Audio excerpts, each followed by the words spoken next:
stand and pledge allegiance with me? Pledge allegiance to the flag of the United States of America and to the republic for which it stands, one nation, under God, indivisible, with liberty and justice for all.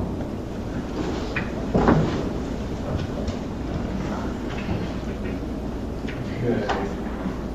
First item of business is a public hearing regarding an ordinance for chapter 20. Water, sewer, and sewage disposal rates.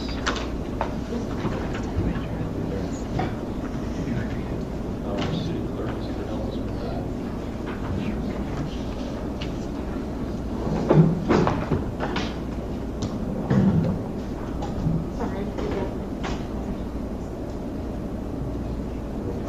Okay.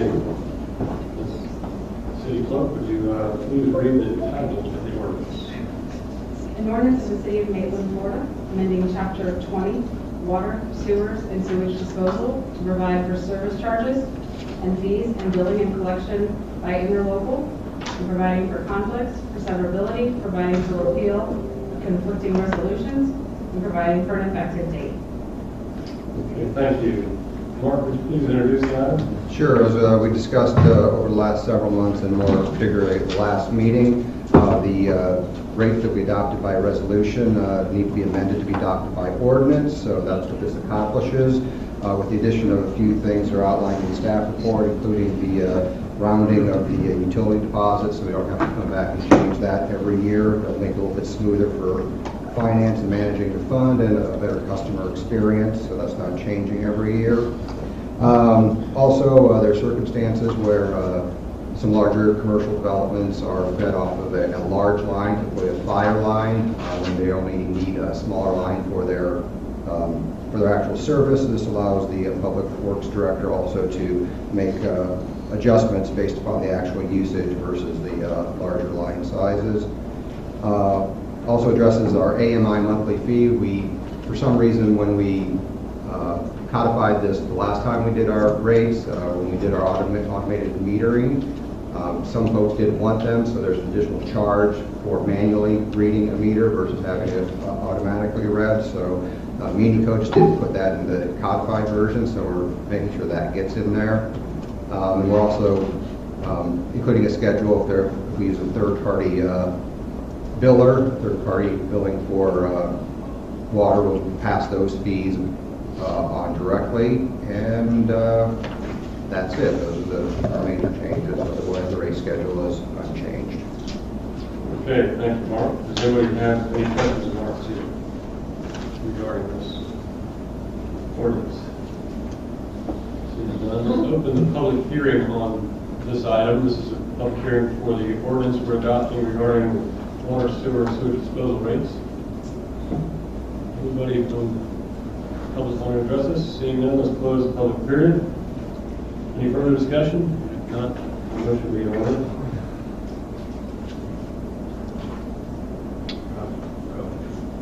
Move to adopt an ordinance adopting the utility fee schedule as presented. Second. Okay, we have a motion and a second. Lord, please read the vote. Councilmember Wurzel? Aye. Councilmember Guthrie? Aye. Councilmember Wells? Aye. Mayor Lowndes? Aye. Okay, passed. Old business. Mark, is there any old business report? No, sir. Okay, thank you. Consent agenda. Does any member of council wish to remove any of the items from the consent agenda? Okay, would any member of the public like to address the council on item number 2 of the consent agenda? All right, let's close the public period. And Lori, did you call the roll? I'll make a motion to Yeah. approve the consent agenda as presented. Second. Motion and a second. Lori, would you call the roll? Councilmember Guthrie? Aye.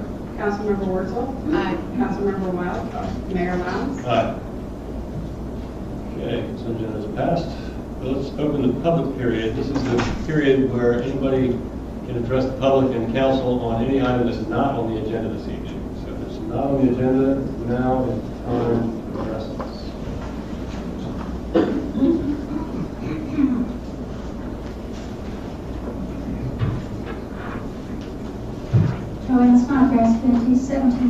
on Chinook Trail, Maitland. It's going to be a hot mess because my printer wouldn't print. I'm going to be reading what I had outlined to speak about tonight. So if I stop speaking, it's because I can't even work my phone.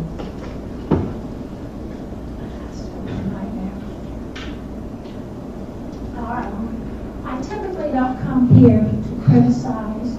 I just listen to information, try to get what I consider reasonable input. But tonight I'm going to do some compliments and perhaps some criticisms, which are very hard for me to do because I honestly believe all of you do the best you can. Here we go. Good luck.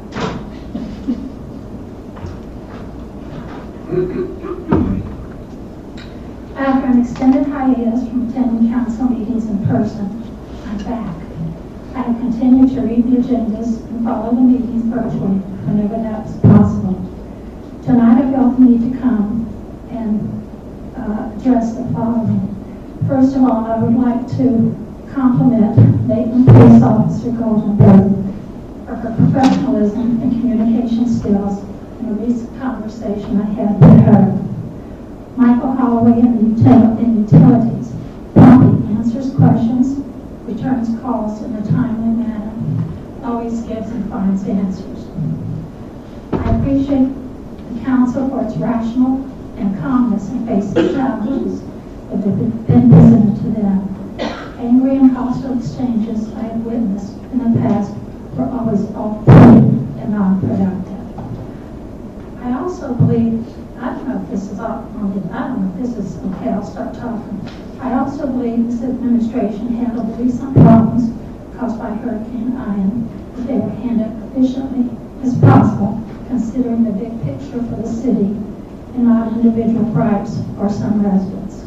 We were all affected. Me personally, the debris, the trash piled up, I was hot without electricity, my heart monitor stopped working. That was a rough one. I got sick of peanut butter, but the majority of us have these and worse problems. Having television about your own issues is, at best, narrow-minded, and I wish to thank you for addressing the power lines tonight. Now, here come some of my concerns. Over 3 years, I have sat through many and lengthy council meetings concerning the status of our Maitland Library. I remember phrases from people in the administration referring to the horrible safety conditions in the existing structure. Even hearing words talking about possible condemnation was possible. The roof, the electrical, the plumbing, all were allegedly dire concerns.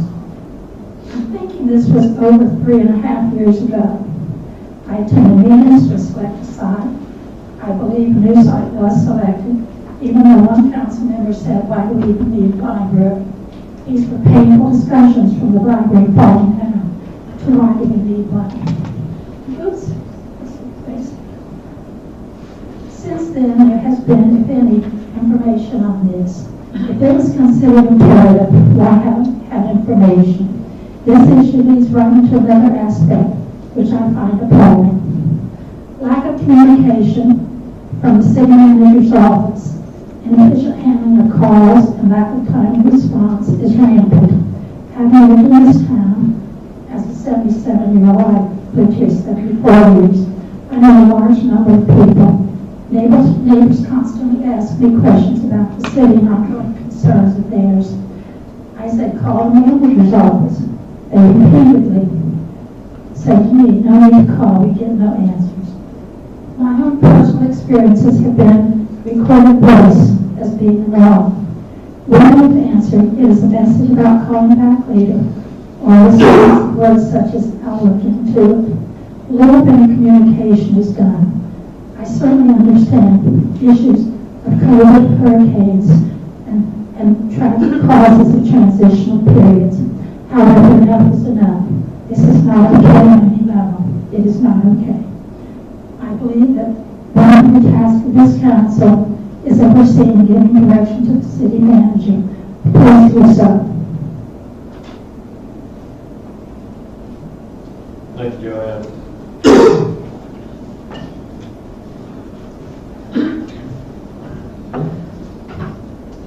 Dr. Peter. I'm a resident of Maitland. I live on Dalmark Drive, and at the corner of Dalmark and Sequoia, there is a river/waterway that drains into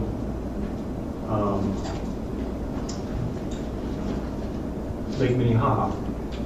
And during the storm, Lake Ian, it overflowed into the lift station and flooded part of my home, part of some of the neighbors' homes, about 3 of us.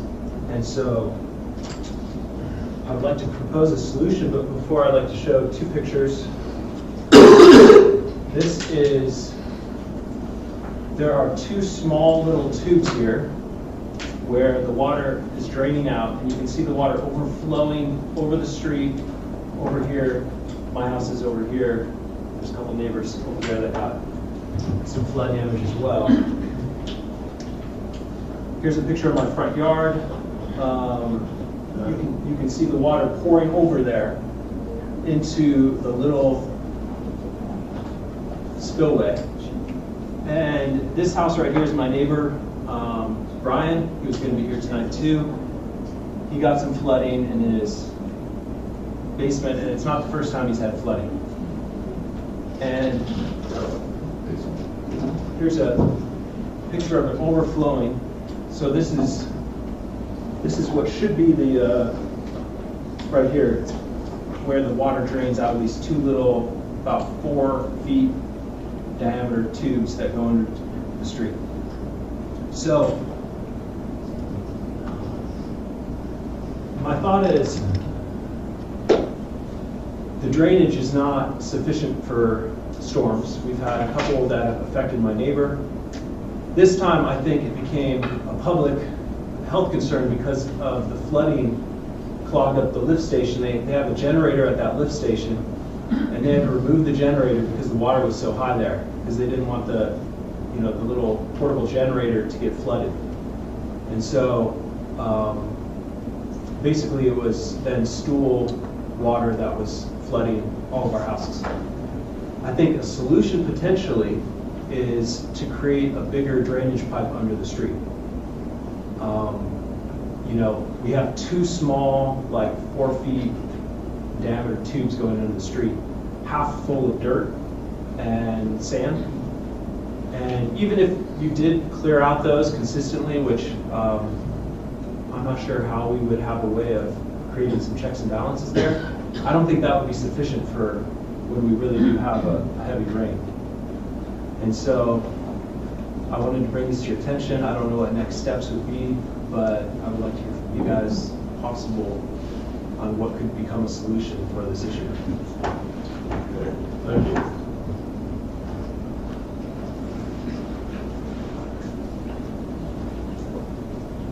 Hello, I'm Diane Burns, and I'm at 751 Dalmark Drive with my husband Bob. We are next door to the Pooters, and we were also subject to the flooding that occurred at the corner where the stream comes down and empties into the lake there. Obviously the lake during Hurricane Ian filled. The stream really didn't have enough places to go, but in addition to that, as David said and so eloquently showed with his pictures, the culvert under the street there just could not handle the water flow that was coming down the stream. I know that Ian was an unusual storm. It was an unusual, a lot of water, but it's not the first flooding we've had there, nor is it the first time we've had the lift station failed in a flood situation. It was the worst, but not the first. And I think that all of us who live in that area would really like to see some work on a solution before we have a next. Our home is built up, it's a 1958 home, and it's built up on a almost 5-foot crawl space, which is what saved us having water incursion in the house. But we did have up to 1.5 feet of water in the crawl space under the house.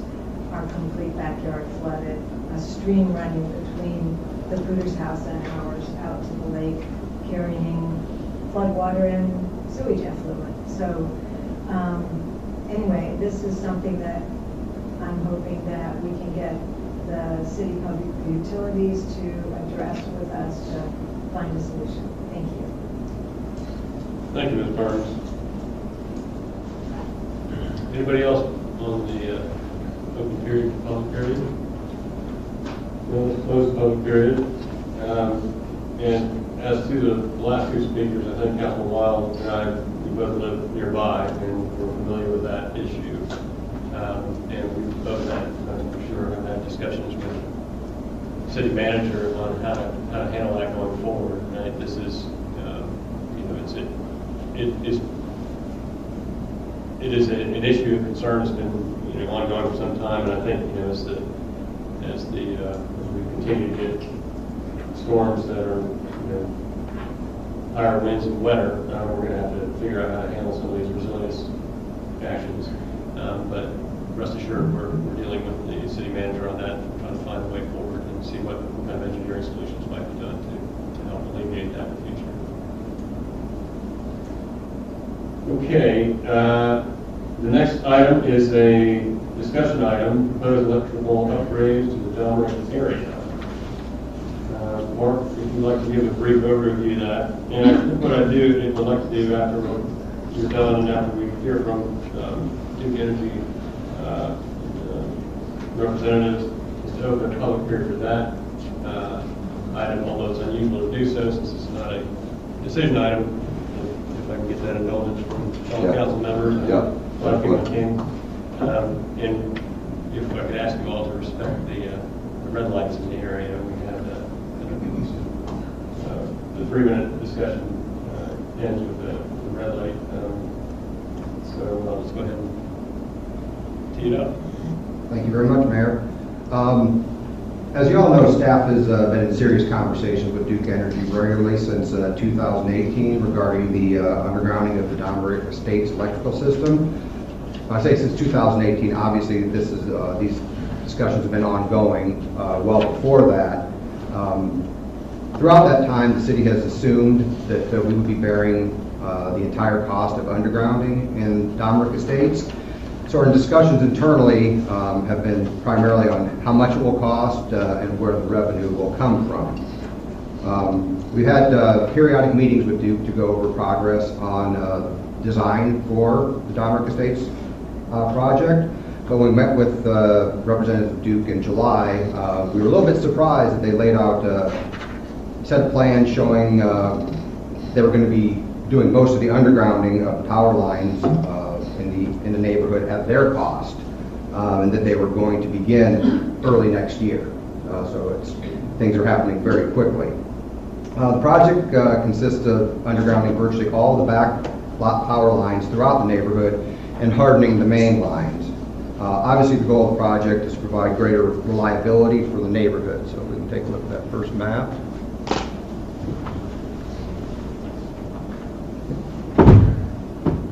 This is the map of the other one. We take a look at the other one first.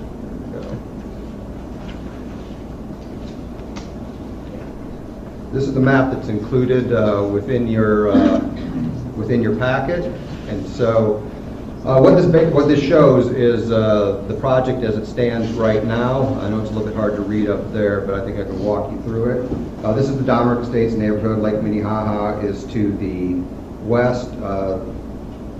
Maitland Middle and Delmarva Elementary are to the east, to the right on this map.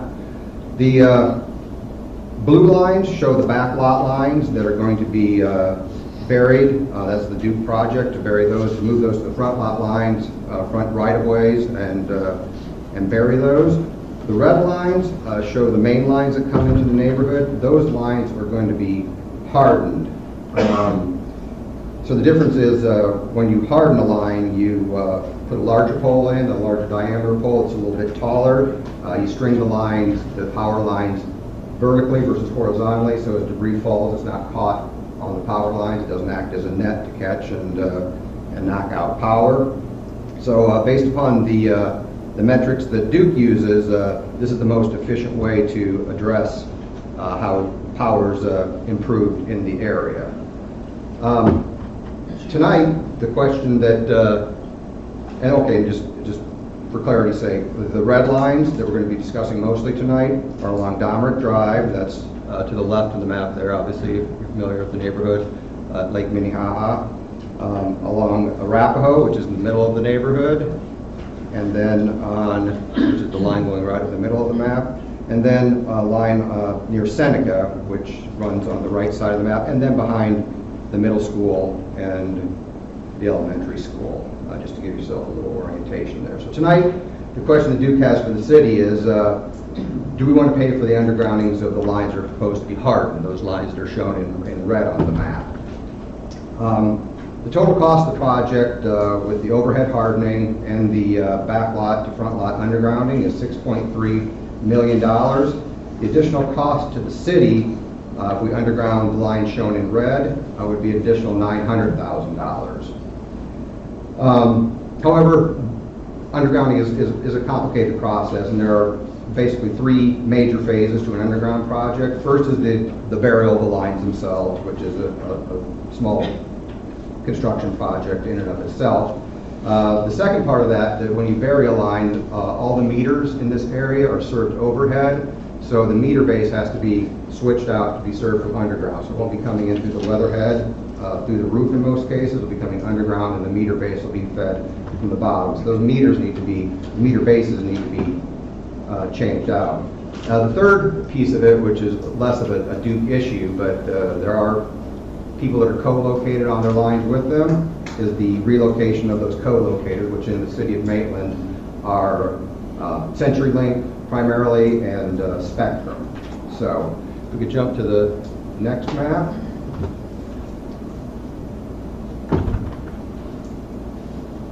If the city were to decide to bury the lines shown in red, and the areas highlighted in yellow here, one option would be that we would be responsible for coordinating the meter conversion from overhead to underground meter bases.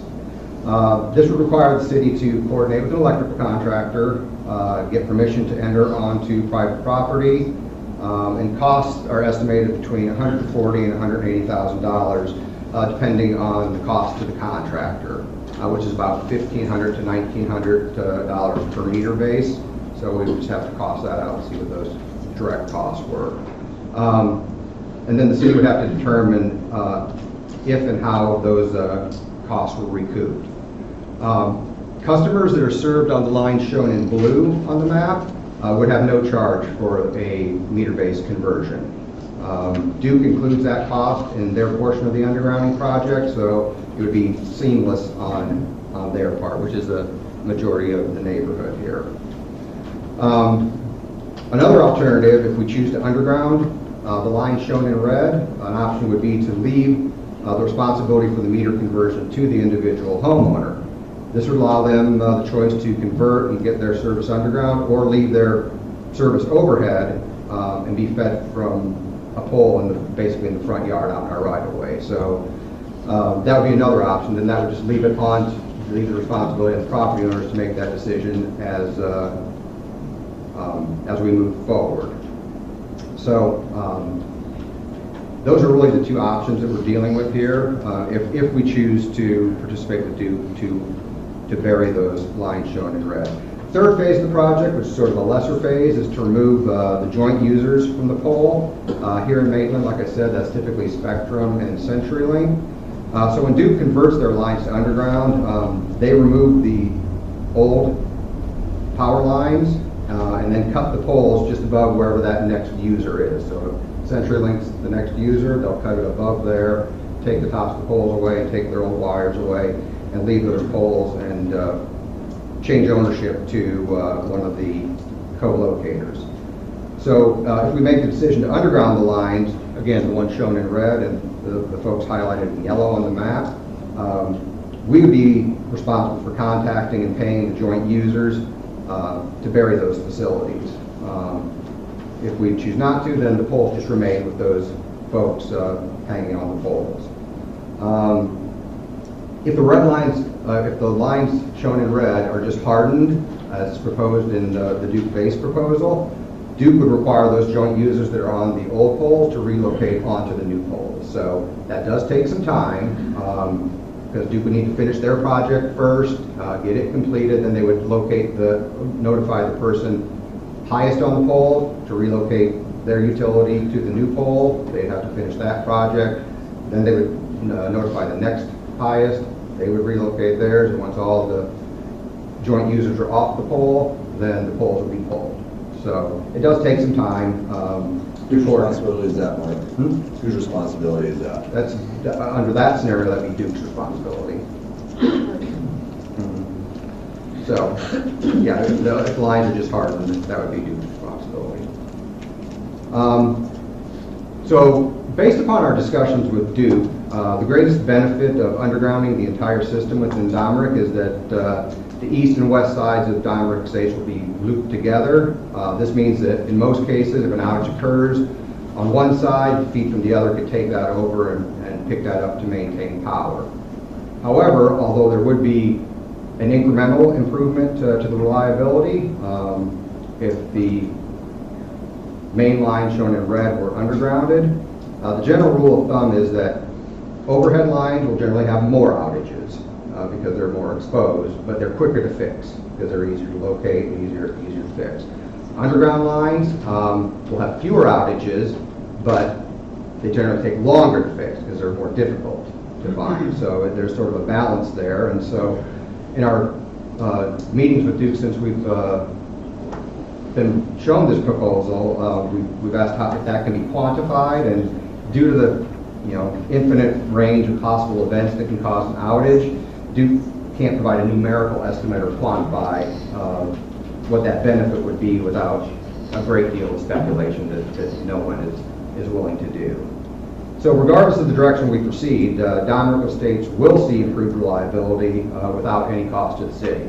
However, if we choose to move forward with the undergrounding of those main lines shown here, we will need to notify Duke and develop a funding plan. So, and as I said, they're looking to move forward with this early next year. So, as we joked, as we met with them, we joked, we kept saying, what's your time frame? When do you need to have an answer from the city? The answer is always yesterday, because they're ready to go with this right out of the gate here. On another separate but related note, as you may recall, during the last budget year, funds were budgeted for a citywide undergrounding plan. The issue was discussed when we met with Duke initially to go over this plan. We talked about what a citywide undergrounding plan would entail. And during these discussions, which we talked about during the budget process, we learned that developing a citywide undergrounding project for electrical systems more complex than other utilities. It's pretty easy for us to do citywide water plan or a sewer plan because the way the system's tied together. It's not quite the same with an electrical power grid based upon what substations are fed into the city, where those come, how those are tied in. It's a much more complicated process. So, but at any rate, to respond to the city's concerns about an undergrounding master plan, Duke did share some additional plans for undergrounding and hardening that are also scheduled for next year. So in addition to the Domrick project, Duke's also planning to harden Wigwam Place. I'm just going to walk you through this, going from Domrick and moving to the west of the city. If you're not sure where Wigwam Place is, it's just north of Horatio. It's a little circle drive. It has about 8 houses in it. They're going to harden that next year. They're going to harden Minnehaha Shores, which is Minnehaha Circle and Kyle Drive, just right down there like by Lake Minnehaha.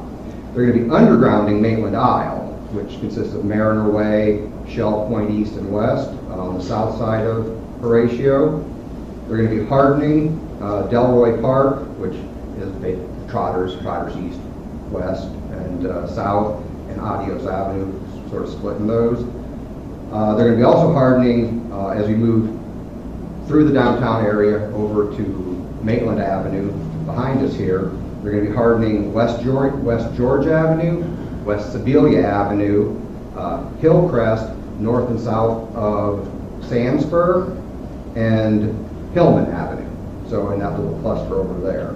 There's also a little road back there called Hope Terrace that they're going to be undergrounding. They're going to be undergrounding Lake Sedalia Shores, which is Pride Drive and Woolsey Drive. And as you continue to move west, they're going to be undergrounding all of Maitland Woods and all of Lake Colony. So all those neighborhoods are going to be seeing improvements either through hardening or undergrounding.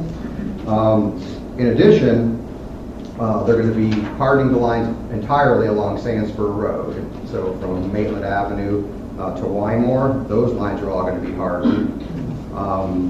They're also going to be hardening Maitland Avenue from Horatio here on the south to Maitland Boulevard, so that whole run of Maitland Avenue will be hardened. They're also going to be hardening Horatio from Maitland Avenue basically to the city limits. So those three major roads on this portion of the city will all see hardening similar to what they're proposing in Domrick Estates. These are all also scheduled for next year. There's going to be a lot of improvements going on next year. And these are just, and I'm going to use the wrong term, so I apologize to you guys from Duke here already. These are just the projects that they have proposed on this feeder line that's coming into the city this way.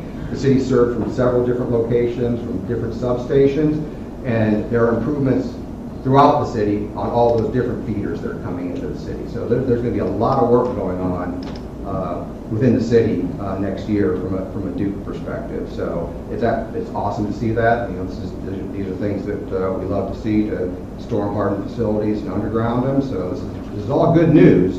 The focus that we're getting from Duke Energy.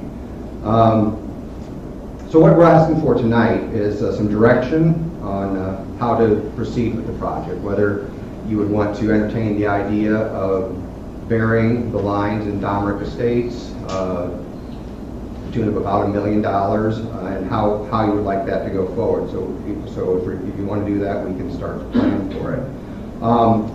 If you have any questions, I can certainly answer them to my best of my ability, but we also have some folks from Duke here that can answer any questions you have. We have Chris Keating and Cara Conley from Government and Community Affairs Division of Duke, and Eva Lucier she's an engineering manager for Duke. So we have folks from Government of Community Affairs and Eva, who's very technical and answers all of our questions when we're sort of stumbling through. So she's been a great help in this also. So, if you have any questions, I'd be happy to try to answer them. Okay, thank you, Mark. I have a couple of questions. The list of other non-Domrick neighborhoods that you went through, it looks like they're either hardening or undergrounding, and Domrick has kind of a mixture of both here. Mm-hmm. Is that, so undergrounding Maitland Woods, to take one of the larger neighborhoods in there, is it all going to be underground, or will it also be a mix of hardening and undergrounding? No, that's proposed to be all underground. Okay. And it's all off the same line? It's all coming from the same line from where it's at in Duke? I might wade in too deep on that one. All right. Okay, anybody have any questions of Mark? In terms of the funding, and I believe we may have spoken about this, you and I, before, about the issue of when things must be funded through special assessments, mm-hmm. and when they can be funded back through the general tax base. This may also dive into it to a Mr. Schumer question in terms of to the degree that it benefits the general tax base, but assuming, obviously, if we just let Duke pay for everything and don't do anything extra, that's a non-issue, but assuming that we were to take on, for example, an additional $900,000, where does that fall? Is that something that can only be done through special assessment, or can be done both? Or? Well, let me ask the non-special assessment question. Answer the non-special assessment question first. If the city council chooses, we did not budget for this year. We talked about that during the budget process. We could pull the funds from reserves and pay for this. Even if you do go down the line of special assessment, we would still be paying for it up front, and an assessment would then pay us back for that. So that, from a financial standpoint, that's how we would handle it. But as far as how the special assessment would apply, that would be more of a question for Jay. The special assessment is an alternative way of paying for it. You can still pay for it with general taxes. But it seems like a case where a special assessment is available. It just needs to have some kind of special benefit to whoever's being assessed. So all these homes that would get their lines undergrounded, there's a clear special benefit there. I understand that there's a benefit and a drawback to undergrounding the lines, but there is a benefit. And Florida courts are clear that if there's always a trade-off, and they'll trust the discretion of the local governments to decide what the best trade-off is. So this does seem appropriate for a special assessment. So what you're saying is that, using this example that happens to still be up, the folks that would benefit are shown in yellow here, so the special assessment would be for those homeowners. So that's going to affect some people. Basically, their across the street neighbors would not pay. If there was a special assessment, it would be more spread out in a way that would seem random to the residents. It would be for those 94 homes. And then this may be more of a Duke question, but there were questions being asked of me regarding, I know Mark, you mentioned briefly about the poles for hardened poles being slightly larger and slightly thicker. What does that mean, slightly? That means they would be larger around and taller. I don't know the exact specs. I'd have to defer to. Yeah, I think that's more of a, coming from aesthetics concerns. So. I have, on that point, on the aesthetics or the poles, Mark, you indicated to me that the ones that are along the north line of the Maitland Community Park are representative of those poles, so I went and took a look at those. The Duke did hardening on the north side of the community park, the shell trail that goes to take the shell trail to the north. They hardened those lines back there, so those poles are currently back there, and the co-locators are still hanging on the other poles, so that they go back there to give you sort of an idea. Yeah, they did our road too, and they left the poles, like you said, for cable and everything, but yeah, they're much, much taller. And that's to get over the trees and not have the branches fall on them, so I think, that will also reduce, power loss. And I think Mayor Lowndes already sort of raised one question about, again, this might be a due question, but the difference between why Maitland Woods might be fully undergrounded, whereas the Domrick solution is different. I assume it has something to do with Domrick's size and being put together in a special way over time. But that's a question, because one of my questions is always going to be why, if we did spend money, particularly tax-based money, why Domrick over these other areas that have obviously been selected also by Duke, presumably on the same criteria for having outages frequently or whatever that sort of criteria is, I assume to Duke, Domrick is the same as anybody else in terms of objectively looking at things. So I want to make sure, from my perspective, that we're objectively looking at every neighborhood in Maitland the same way as well. And I know I can speak for Maitland Woods. They're one of those neighborhoods that always go out of power. I can have my power on, I live a block away, and they're always out. So, yeah, and I'm just looking at where they're doing the hardening, so I would take it that there's no hardening in there because it's going to come straight off those poles in the neighborhood, just like if you look over at Domrick. There's streets farther back in where it's coming off the hardening wires. So that's why there's probably no mixture of hardening in that area. And as I think historically, Domrick had some serious reliability. Domrick Estates had serious reliability issues. Probably Domrick Hills did too. But this goes back to the 90s and early 2000s, and there was a big push by folks in the Domrick neighborhood to address this with Duke, and it became part of what became known as the Quality Neighborhood Project, and so. Domrick has always been at the forefront of negotiations with Duke, or at least of the city, on representing Domrick on behalf of the city. So that's kind of, I believe that's why this is kind of the at the forefront of the hardening and undergrounding projects going on right now, just because historically it's been what we've always been talking about. And that's not to minimize anybody else's outage, because if you're out of power, you're out of power. If you're out of power 4 days in Maitland Woods, it feels the same as it does in Domrick. And that's just a historical note on that.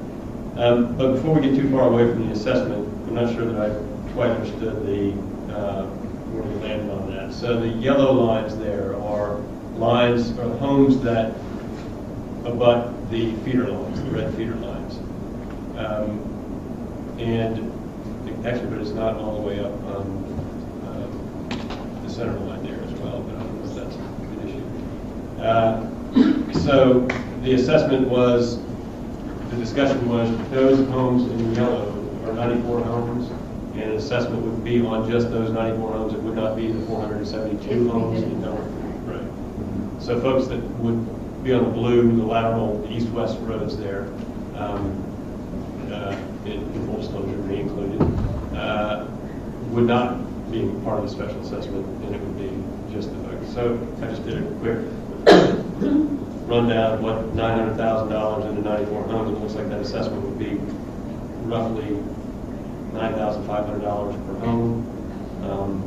So, that's a back in the envelope. So I just want to make sure I understood that. So it's the only folks who would get assessed would be the ones who are abutting the feeder lines on Donnery Drive and Mojave, but not up Arapahoe. Yeah, well, I think that the reason there is that they can feed those underground. They'll run it down the pole and then just run it down the road. So they can just feed those underground off of the overhead poles. Okay. And I do have a question for Duke representatives whenever they'd like to take it, and I'm sure we probably all do. It's what brought you to this place? Why? What drives the decision for Duke to underground here, harden some and underground others? I mean, I think we all probably have a walking around sense of that, but if we can get a more particular view of that, and is it a question of reliability for you all that your history and statistics have shown that these neighborhoods, that the ones that Mark read off, apparently roughly a dozen neighborhoods, have had a hard time with reliability, and you believe that it pencils out to harden and underground these because it'll increase reliability and not have to worry so much about fixes in the future and that kind of thing. So Mr. Teeting, if you'd like to take that, that'd be great.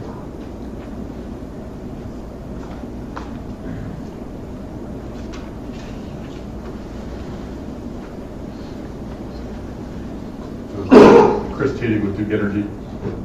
So our evaluation came from the storm, what we call our storm protection plan, and so that was passed through the Public Service Commission a couple of years ago, and we looked at really our engineering team, like Eva Luge over there. They looked at some very clear criteria on their side: number of outages, duration of outages, and that was blinders on. So we can't show any favoritism for this area or that area, and that's how they came up with which areas to target. And so we did look at collectively, can we do more in one area versus other, so that we can dedicate our resources and be more efficient in how we do this work. And so that's why you're seeing a lot of work happening here in Maitland. So it's really engineering analysis is what determined this target for Donnery Estates. Okay. And in particular, I want to just ask a question. I'm sure would be asked if somebody else were available on the microphone.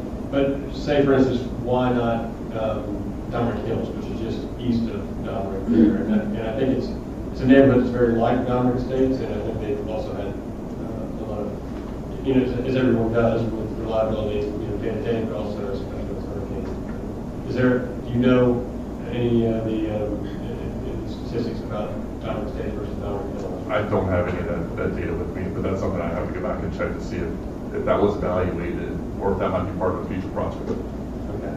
And these are all, as Mark Brigantine said, the 12 projects he read off were all projects you all figure you'll undertake this year? Yes, so for Donnery, that's something we want to start at the very beginning of next year. I don't know the sequencing of the other projects, but that would be, those projects are all targeted to start at sometime next year. But Donnery being at the very beginning. Okay, thank you. Can you answer the question regarding, is there one clear answer to how much taller, how much bigger those poles are? We do get that question quite a bit. So it's generally 5 feet taller. So there could be variations based on, if there's a grade change, or there might be some other obstruction that might force something different. But our general design standard is 5 feet taller for the storm hardened poles. The diameter is really just a couple inches wider, so whether that might be noticeable or not, that'd be up to the observer. So Chris, I have a question. Thank you for being here tonight, by the way. So you're hardening the lines, and I've heard what that is from the city manager. I guess my question is, so, we have a kind of a visual how this works better. Would you say that you find the loss of power after hardening extensively less, or is it just a little bit less? I mean, could you talk on that about how hardening to what we have today is different? Well, fortunately or unfortunately, just with what we all went through with Ian, we were able to harden some lines before that up to land or garden. I know just from the reports back, those storm hardened lines performed very well through Ian. So they did, as designed, accomplish that purpose. But also, I would say underground is still, we talk about a good, better, best. Undergrounding is the best. Unfortunately, the cost is so much higher. That's why we just can't bury everything that's out there. So we have to make decisions on what's the most effective way to harden that line to still get the reliability benefit for our customers. And that's why we're choosing overhead hardening in some situations. Generally, it's our feeder lines that are, we call them backbones. And then the lateral lines, you'll see as part of our storm protection plan, those are generally underground. So when you saw that list that Mark ran off of all those additional projects, some are hardened overhead, some are underground. Generally, the lateral lines are undergrounded, even though some of those are overhead too, hardened. But the feeders, for the most part, are overhead hardened because there's an additional cost that kind of costs us a bit more to bury those lines. And my last question, and I think I know the answer to this. So the area in yellow, is there an opt-in, opt-out, or is it everybody in, everybody out? So say if, 1370 and 1370 wants to, pay the assessment to get theirs undergrounded, but their neighbor doesn't. Is that a possibility, or is it just every house is, or every house isn't?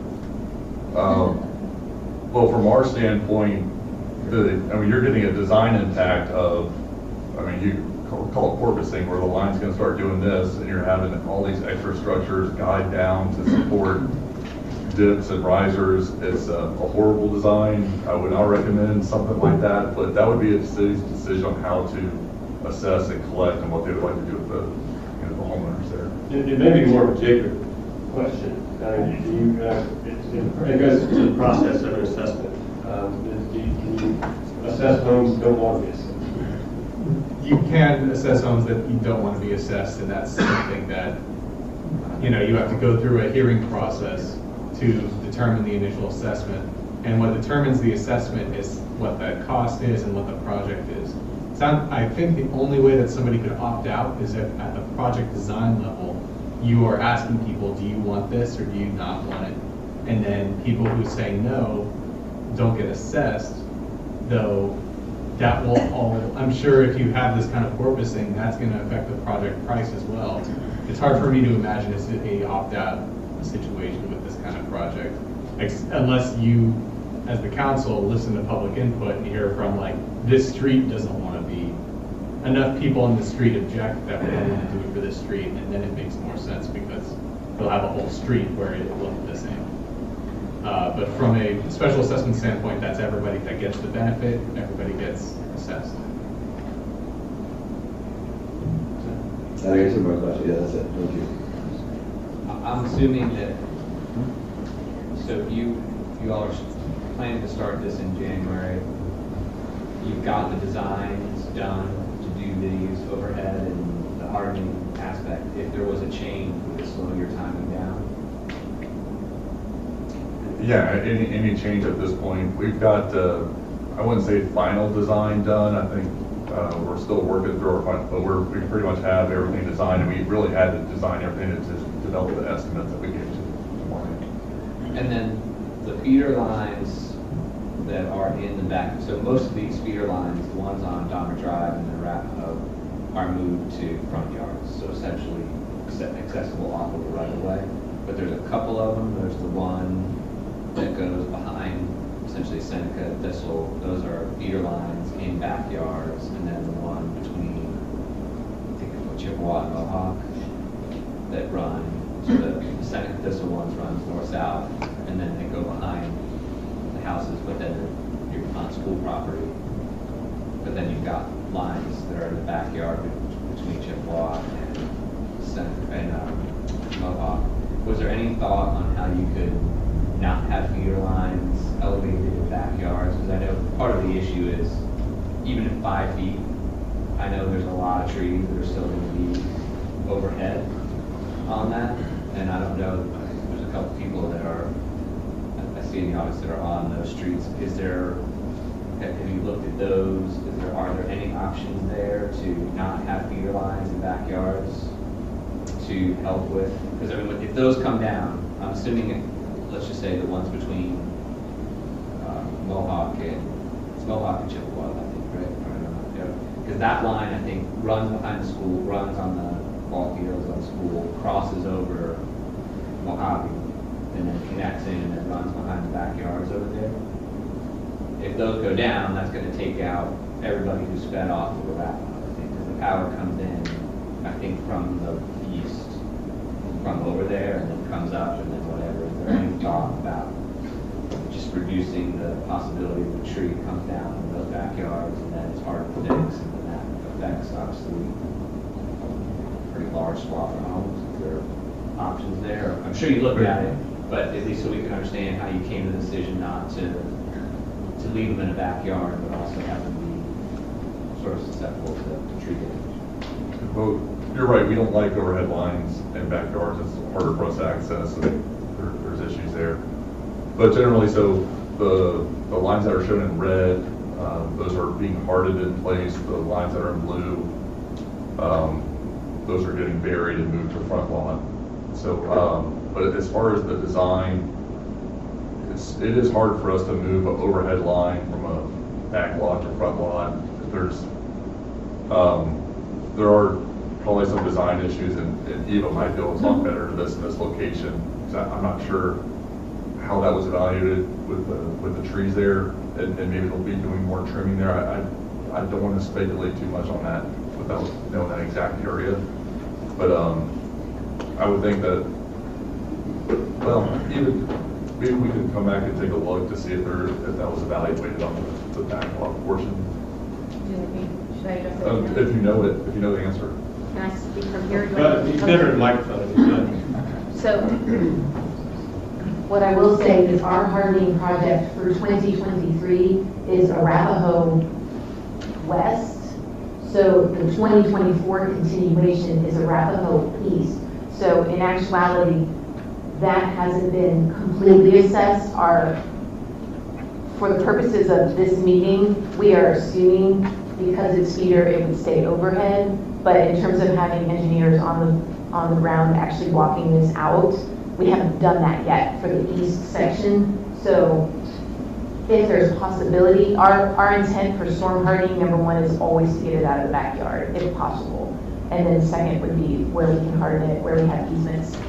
So I would think once my engineers are on the ground, our first attempt would be to get it out of the backyard. So I can't speak for that yet because we haven't worked on the east portion of Dunworth yet. So that would be more to come.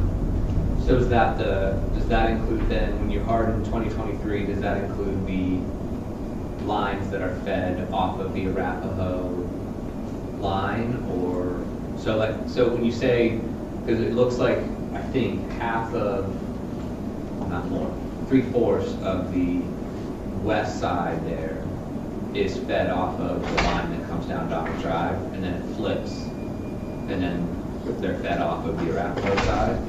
Yes, and so the west side is we're still doing that in terms of the overhead design.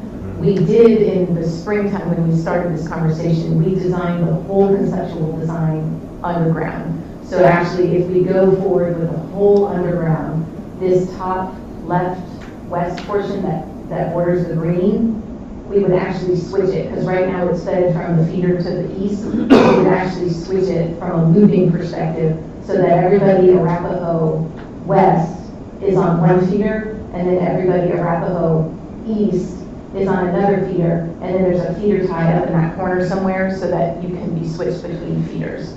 So that was the master conceptual underground design. With maintaining the overhead, we're still kind of working on it.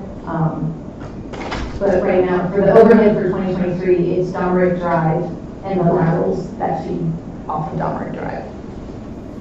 So one of the reasons we would like a decision is so that we can kind of conceptually master plan the whole thing, depending on which way we go, if that makes sense. And that's why he was here. It's complicated. One thing I can tell you, it's complicated, and obviously we just whatever is said, I think we all appreciate the efforts that are going to be made, because there's a lot. It doesn't take much for power to go out in this area. Having lived there for a while, so it's the efforts to strengthen, harden, bury, all of it is going to be well received, appreciated. The question is obviously, can you do more? Can we do more? And do it. But it's a complicated. I mean, we've talked about this enough. It's a complicated, and apparently we heard from one of your representatives when they're fixing power that they asked what one of my neighbors asked, and apparently the lineman said it's complicated.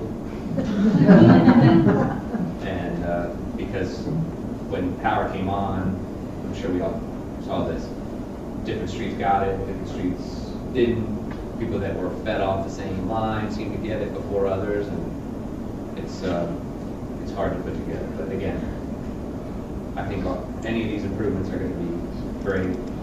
Obviously, as you said, we'd love to have the best option throughout. And we wish you would just do it. That's the best option, in my opinion. The best of the best is to go do it. But short of that, I think it is complicated.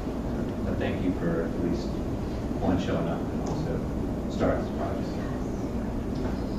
I have a question, kind of with your experience with other jurisdictions, other places around. One of the issues is if you were to come down to say Domrick Drive and park it, or even let's say you come down Domrick Drive and underground it, okay? You end up leaving the poles anyway because your co-locators are still there. Your central generation spectrum is still on the pole. So undergrounding on Domrick Drive would really mean losing the top 8 feet of the pole, and for aesthetic purposes. I'm talking only aesthetic purposes. In your experience, what does it take to get the co-locators to go underground as well? Are they fairly amenable to doing that? Have you seen that happening, or have you ever come across a situation where you've undergrounded and people are not happy because it's really not underground? Because the biggest fast wires are still above ground, they're closest to the road, and those are the cable internet lines. I can say the latter of that has certainly happened plenty, because a lot of the joint users are having a hard time to financially support the undergrounding. There's a little nuance to this. So for where it is a Duke project, where Duke is paying for it, and it's a joint user like Spectrum, they would have to come on. So they don't have an attachment agreement to be able to stay there. We're going to say, we're taking this line out, it's going underground, you have to get off, and you're going to have to find another place to go. And usually that means they'll probably just bury along with us.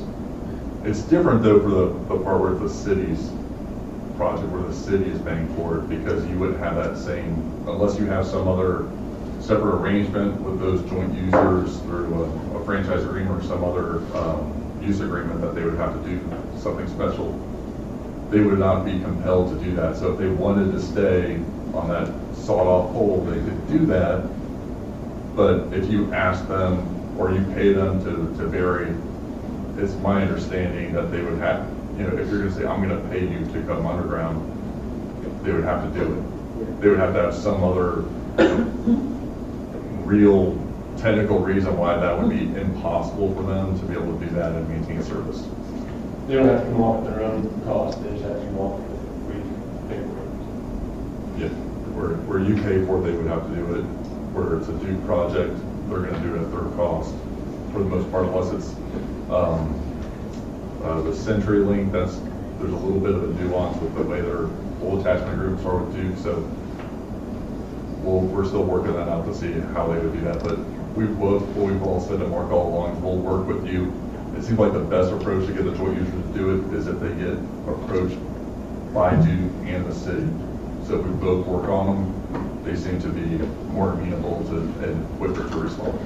Is there any efficiency to get them underground at the same time you're doing your work, or that's two different paths? You do your stuff and they come in later. Is there any efficiency to do it at the same time?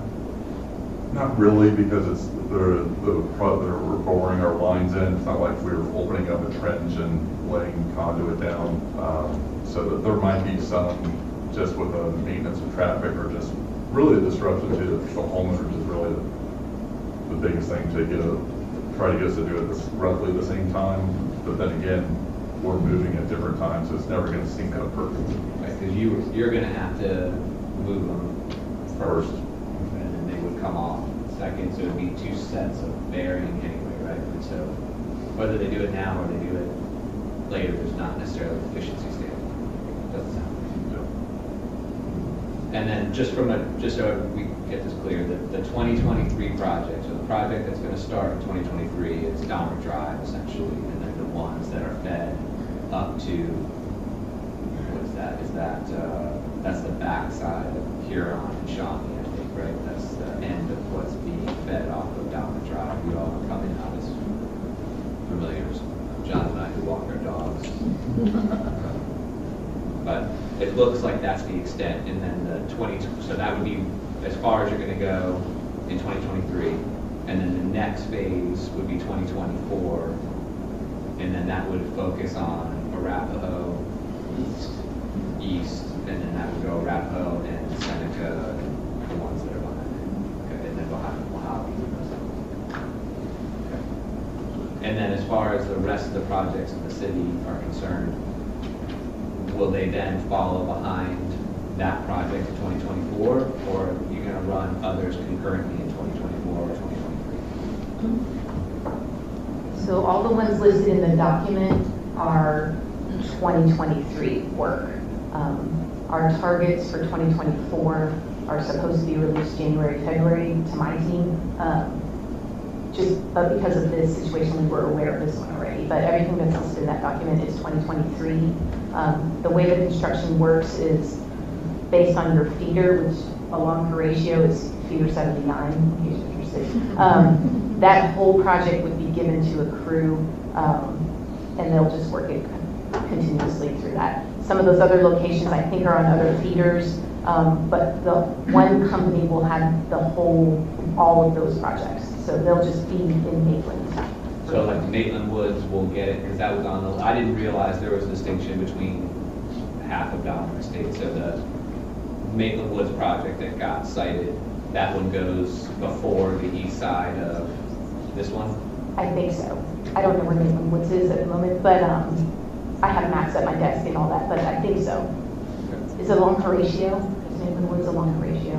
It's west of. Okay, I'd have to find it on that. Because from a geographic standpoint, Maitland's not very big, but you're talking a couple miles versus a couple hundred yards-ish.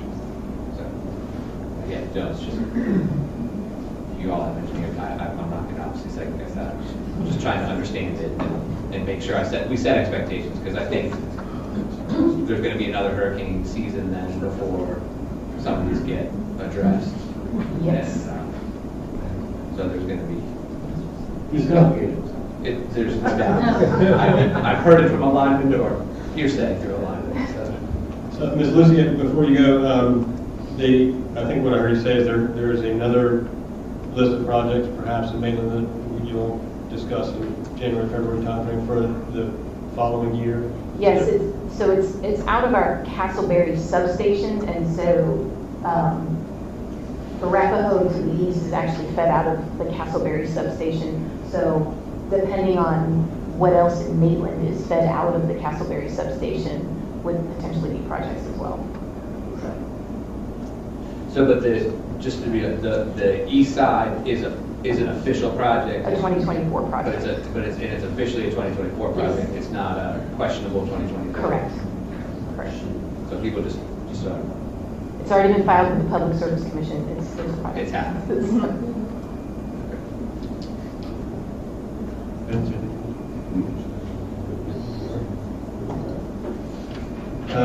Well, thank you for all that information, and we're going to open it up to a public period. Probably more questions will agree with will come your way. If you wouldn't mind sticking around, then we can bring back about it.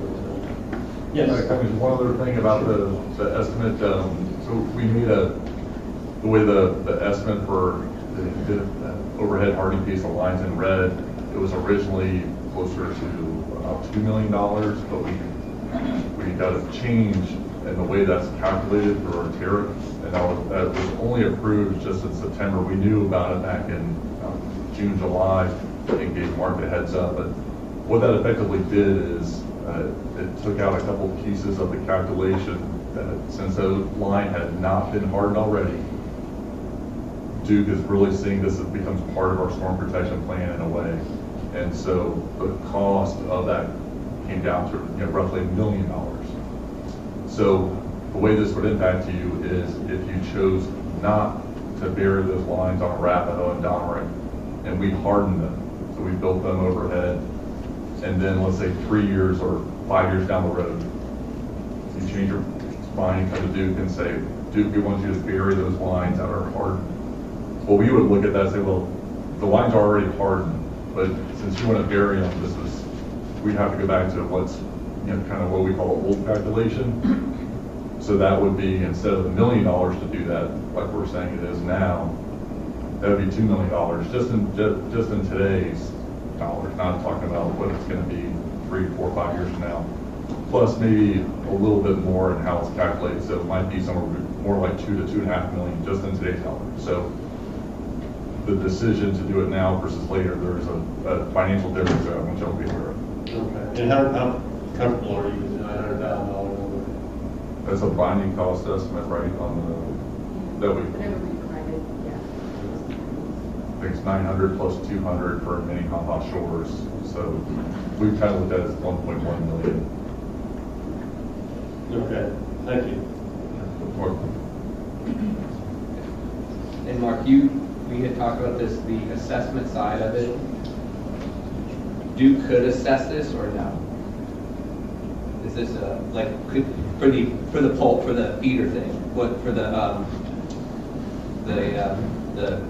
coming into the meter? What we talked about, and Chris, what we talked about was the option to, through the tariff, that you would handle it through the billing.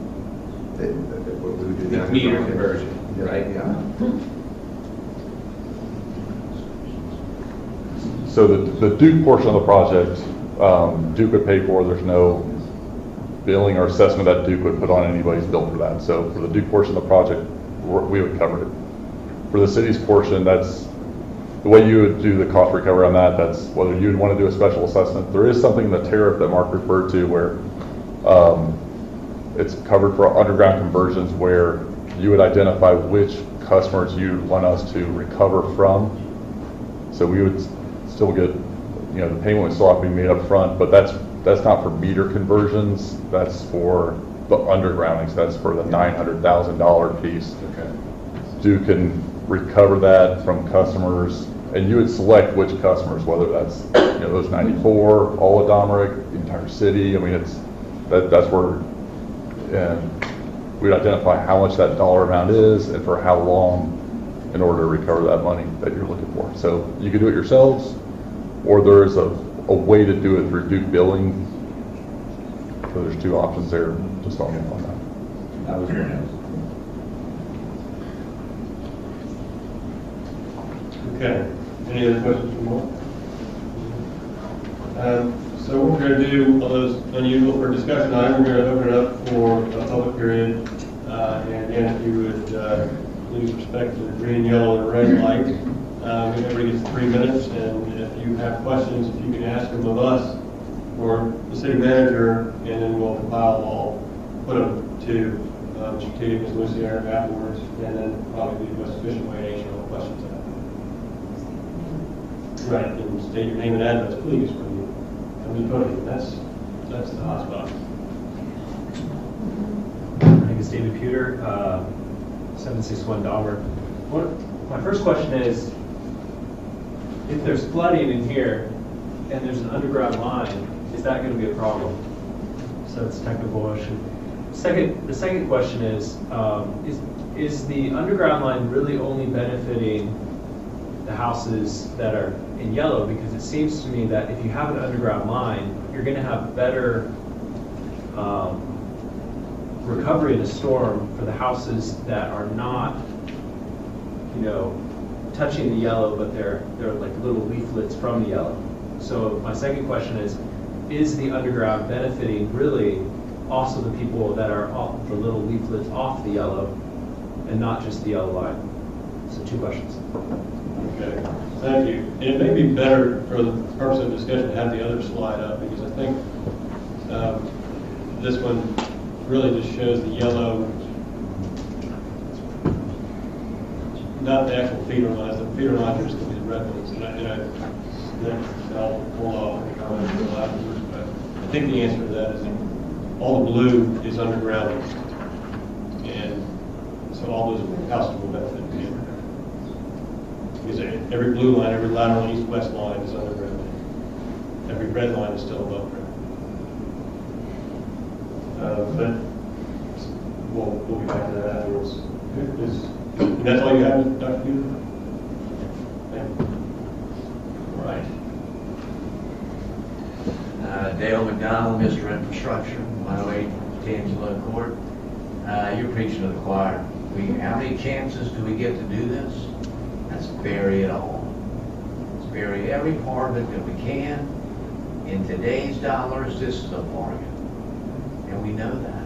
And we've talked about this decades and avoided the realities of it, and for Duke to actually consider investing in Maitland when it's been very difficult for us as a council to invest in ourselves. Everybody wins. Now, somebody that's actually paying the bill today isn't going to feel quite so great about it. But everybody behind today talks, those are some pretty smart people.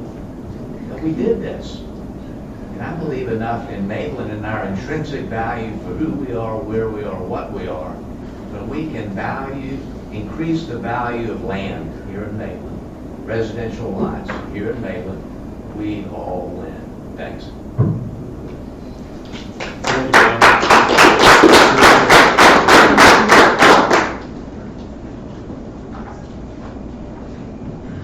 Jared Williamson, 1755 Huron Trail. First of all, thank you for everybody who came and helped set us up quickly after Ian. It was a mess after Irma, so thank you. It was much better this time. A series of questions that I'm just going to reel through because I don't want to forget too much 3 minutes. First of all, transformer locations and switches. Eva, you mentioned there's one up somewhere up on the north part, but is there implications? Are the transformers, are we going to be all on lower voltage, or are you stepping down transformers? And are they going to be in our properties, or is it at the end properties? What does that look like? Is there any redundancy to the red and blue plan with it undergrounded at all? Where does that happen with the switches? There was a comment about $1,500 to $1,900 for the final connection to our residential meter bases. If that's what I heard, so if we can confirm that, that would be great to know. And assuming there was a comment about that could be optional to have an overhead arrow and pole in the front yard, and I would please say no to any of that. If we're underground, we're underground, period. Does this change our kilowatt rates from Duke? If it does, how much? What are we looking at? At some point, you're a business and you're here to make money. Does this affect and change our streetlights? Right now, they're on aerials from the backyard. I assume they'll all be part of the undergrounding. You mentioned directional boring. We can confirm that versus trenching. And I assume that to be in our current right-of-way for the easement on the street. So, as long as it doesn't get bigger, we lose more of our yard. And then Arapaho, the middle red ones, which I happen to look very close to. It isn't highlighted, but that I assume that's be part of the undergrounding as well. I've heard it kind of kicked around, so I just wanted to confirm that because I've seen it hit in my 7 years here twice with big trees laying over top of it. Yeah, my last comment or question was about existing easements, so that's really it. This is great, so thank you. Okay, thank you, Mr. Mason.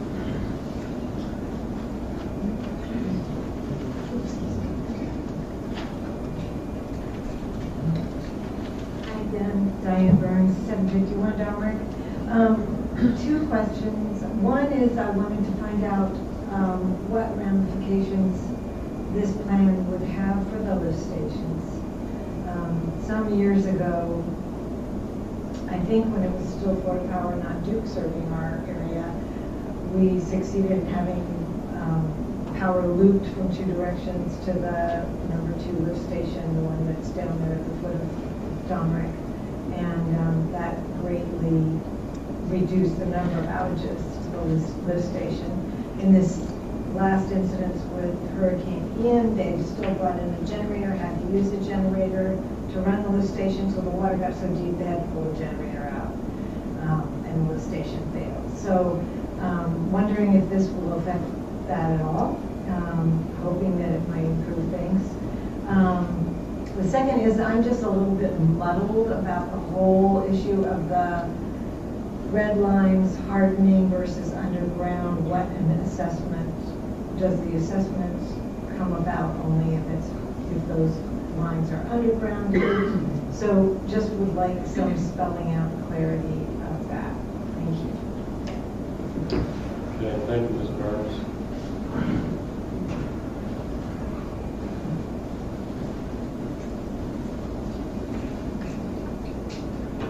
Good evening, Gus Bogus Jr., 621 Domrick Drive, 27-year resident of the Estates, part of the QNP, Quality Neighborhood Program.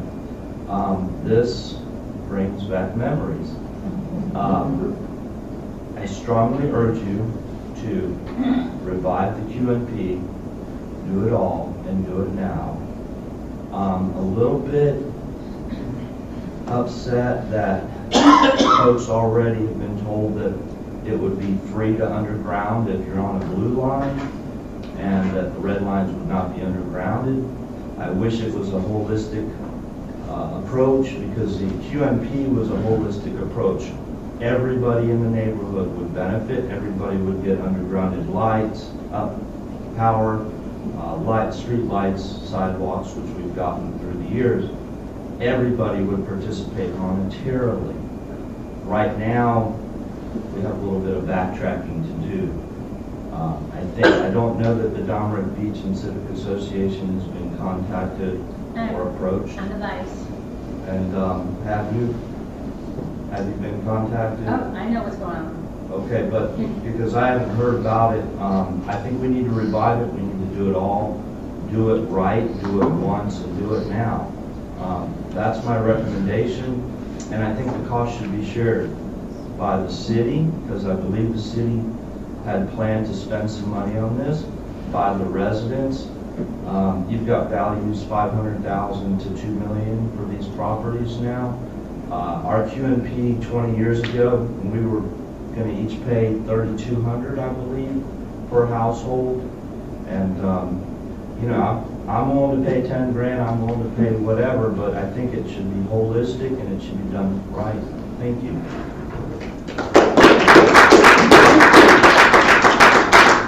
Thank you, Mr. Bogus. Anybody else have any questions or any comments or? feel the need to address this at all? Right. I'll make a quick comment. Lisa Hollins has 1691 Choctaw Trail. I have a small house in Winter Park that was undergrounded last year, and it was a very positive experience. What I wish I could remember, and I just lived out of town, so I don't have the file with me, there was a discount available if you paid early for the undergrounding to your home. It was optional. The residents, like myself, or not the residents, but the owners, were given the option of paying up front, and it was discounted as opposed to waiting later. So I just wanted to throw that out there. I will say that my tenants had power just during the end, but I did not, so it was underground work.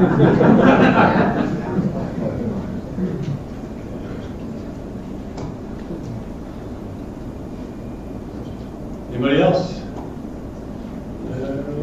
Seeing nobody else, let's close the public period and get to the questions. I think Mr. Williams said you keep us busy for a while. But before we get there, let's start with Mr. Peter. Chris, if you wouldn't mind, or Eva, whoever would like to. Because it seems you sound like mostly two-oriented questions. I'll go.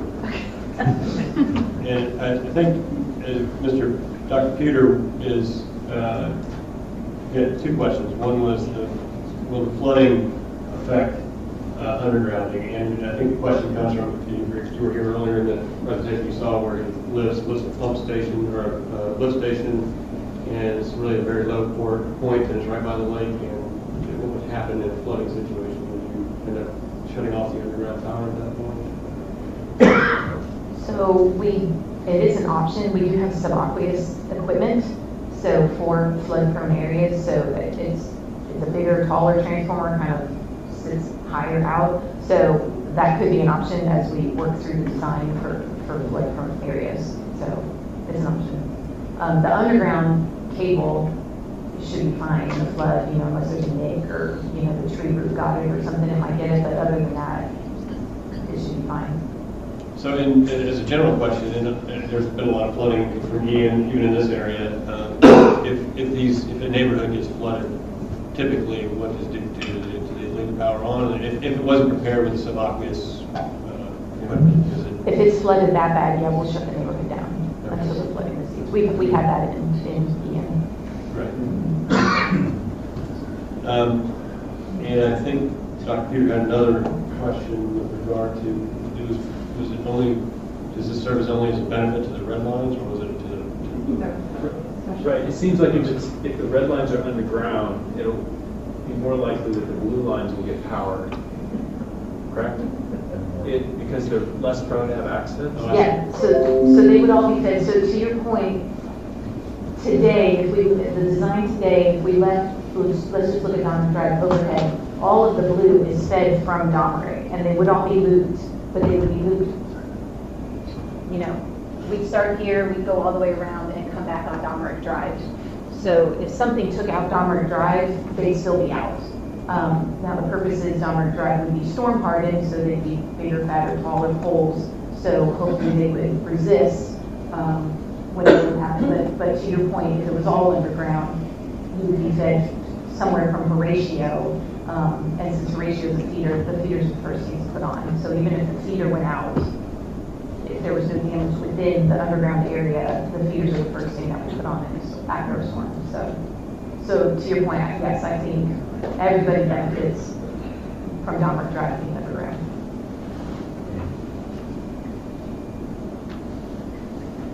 Okay, thanks. And Mr. Williamson had several questions, and the first one had to do with transformer location switches. Following that, even if it sounded like an engineering question. So where are they going to be? Yeah, well, we have little ones in our front yard, like anywhere in Parklands. Yeah, so people are going to start knocking on y'all's doors in the coming months and asking for permission to put a piece of equipment on your property. So it'd be great if you were amenable to that, because every time we go out, we come up with a conceptual design, and then we go knocking on doors. We have people from the company, they'll start knocking on doors and having you acknowledge that you know the project is happening, and then specific ones will say, would you be willing to put a transformer on your property? And so if everybody says no, we have to go back and try to redesign. So yes, there will be transformers at locations. And again, if we move forward with the big master conceptual plan, we do have a conceptual plan, so it would even show where we propose right now for transformers to go. So. I can add a little bit more to the easement conversation. So the cable, underground cable, that'll be in the road right away. Or if there's happens to be front lot easements, I don't think there are.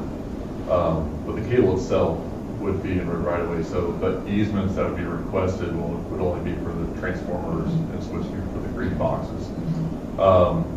Also, just the way this would also work for the Duke portion of the project, and we're technically responsible for requesting easements from homeowners. For the city portion of the project, the city is required to request those easements for those green boxes from the homeowners. But again, we told Mark, that's something I think would be advantageous for both of us to work together on that one. So hopefully that's seamless to the residents on who's asking for the easement and what the need is there. So it's the same size easements we'd be asking, whether it's a city project or a new project. But it would only be for the green boxes. It's not for every single property up and down. The cable would be in the right away. I don't know if there might be some design challenges, so there could always be an exception to that where a cable might have to flip a corner or something, but for the most part, cables can be run right away. And there's big green boxes, transformers, and there's little green boxes, pedestals. So we don't typically ask for easements for pedestals. We usually just put those on the other side of the sidewalk, but those would be around as well. How big are those boxes you're talking about? Which one, transformers? Can we have the questions up here so we can catch it all? This is all recorded, so we'll have that. But if you have a question, we can have it. So it's not green boxes, not pedestals in everybody's yard, or is it? Not in everybody's yard. Okay, it's just there's several. And not transformers in everybody's yard either. Okay, all right, thank you. Did you have more?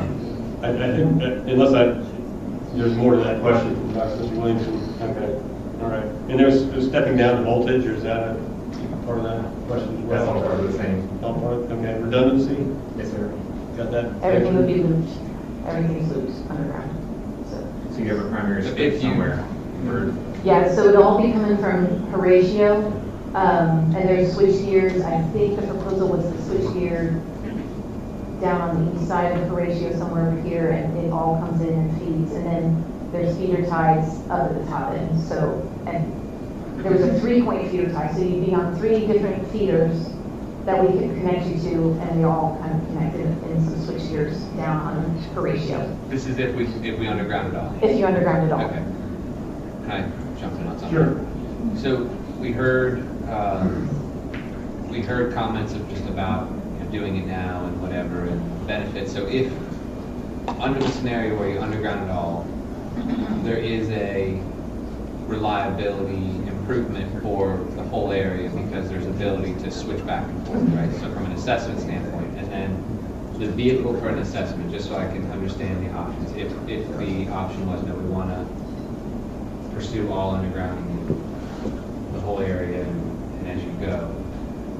When you talked about your ability to make the assessment through your building, do you know what time period that could be over and how you would recoup that? Just because, yeah, go ahead. I'd have to, it might be 5 years. I have to read the tariff again to see, but it's something that you would help us. It's really, there's kind of a limit, but you would then choose, well, we want 2 years at this amount or 5 years at that amount. I want to say it's 5 years, but that might be something I need to get back to y'all and confirm.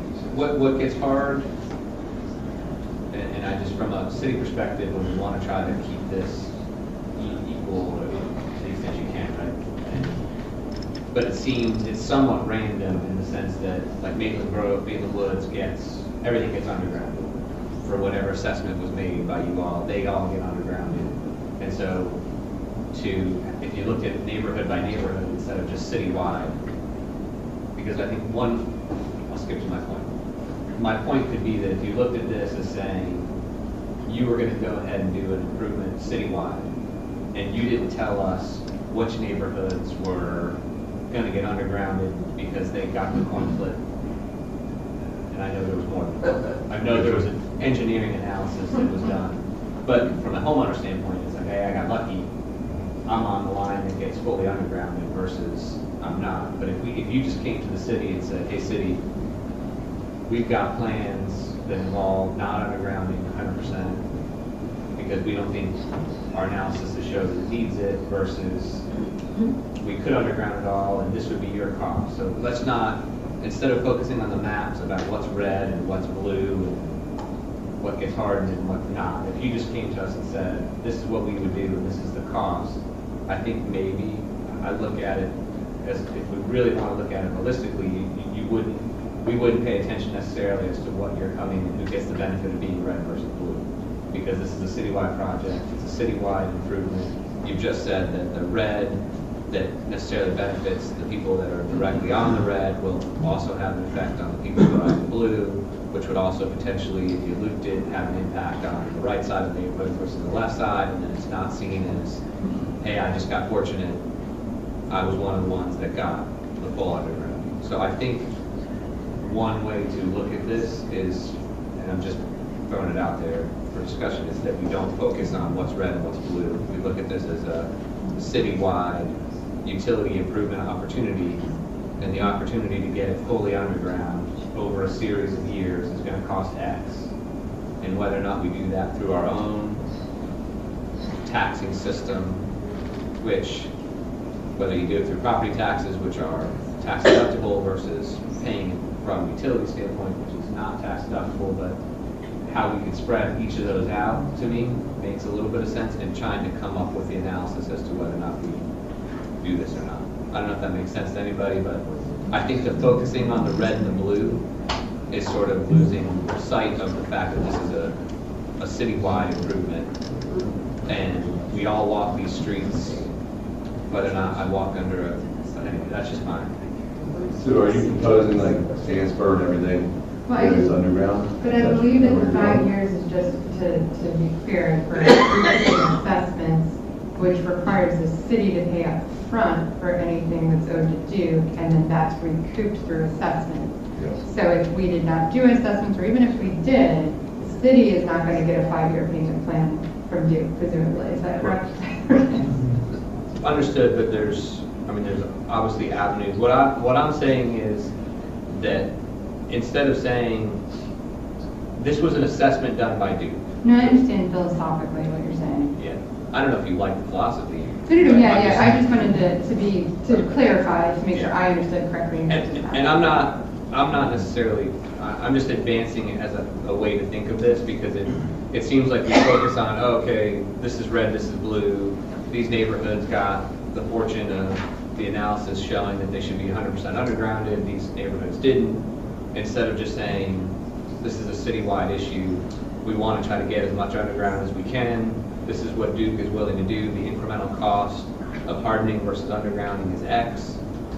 In this phase, again, take the geography, take the whatever out of it, it's just you come to us and said, we're going to do this project, your cost to underground everything, because we can't substantiate it based on reliability or whatever, is X. And so instead of us saying we opt in for certain neighborhoods and we opt out for certain neighborhoods, which I think is really, really complicated. It sounds like, though, that I think part of the conversation about who benefits and things like that is relevant if there's an assessment from a legal standpoint of who can be assessed and who can't, who benefits, like legally matters. Philosophically, is more related to whether we assess perhaps anyone at all other than the general tax rates, if that makes sense. But I do think it's relevant. I think to the good doctor's point, it makes sense to like say that people who are on the blue line still benefit, therefore they could also be assessed. I think that's relevant in that manner. But in terms of saying people in Vance's neighborhood benefit from what's happening downright, so they can be specially assessed, it can't be, I don't think, legally. So I think it's relevant to that degree if we chose assessment. Well, that's the question, and that's the next phase, is that if you agree that you look at this holistically, truly, is that even possible based on how you would do it? Because I think this gets complicated if you start to say, we're going to be half in, 1/4 in, 1/8 in, undergrounding or not. I think that gets a really, either you just take what Duke is gonna give for at no cost to the city and say, have at it. Well, here's what I'm saying is that, you know, with what you're saying, Mike, and really the only place that the hardening where we would have to look at doing undergrounding is in Domrick, because the other main lines go past these other roads. And please stop me if I'm wrong, like I'm looking at Sandsburg, the main line goes down Sandsburg, and then everything in Maitland Woods is underground because it feeds off that main line, right? You don't need to run another main line through Maitland Woods to have it. So really the only one we're looking at is in Domrick. So it's Minnehaha Circle is, if it's underground. Great Womply, I mean, it's all of these that are being hardened. could be yeah, undergrounded. anything that's Right. hardened is. So are you talking about Horatio, all of Horatio and all Sandsburg? So Horatio, I mean, I think right-of-way lines are gonna be, the bigger right-of-ways, Horatio and all that, I'm assuming that's a totally different. Those are hardened. Yeah, that's a very totally clear. different game, I would think, to start to talk about undergrounding. I would, Oh, yeah. That makes sense. what's that? That makes sense. Yes, so that, taking those off the table, we're talking about the residential, the purely residential neighborhood lines that are marked as being hardened. And I don't have that, I don't have what you've got there in front of me, but I've seen it. But yeah, I got it. Go ahead. But I guess I'm asking, I wonder, is your point that we should not do assessments, that the city should absorb this as a citywide cost?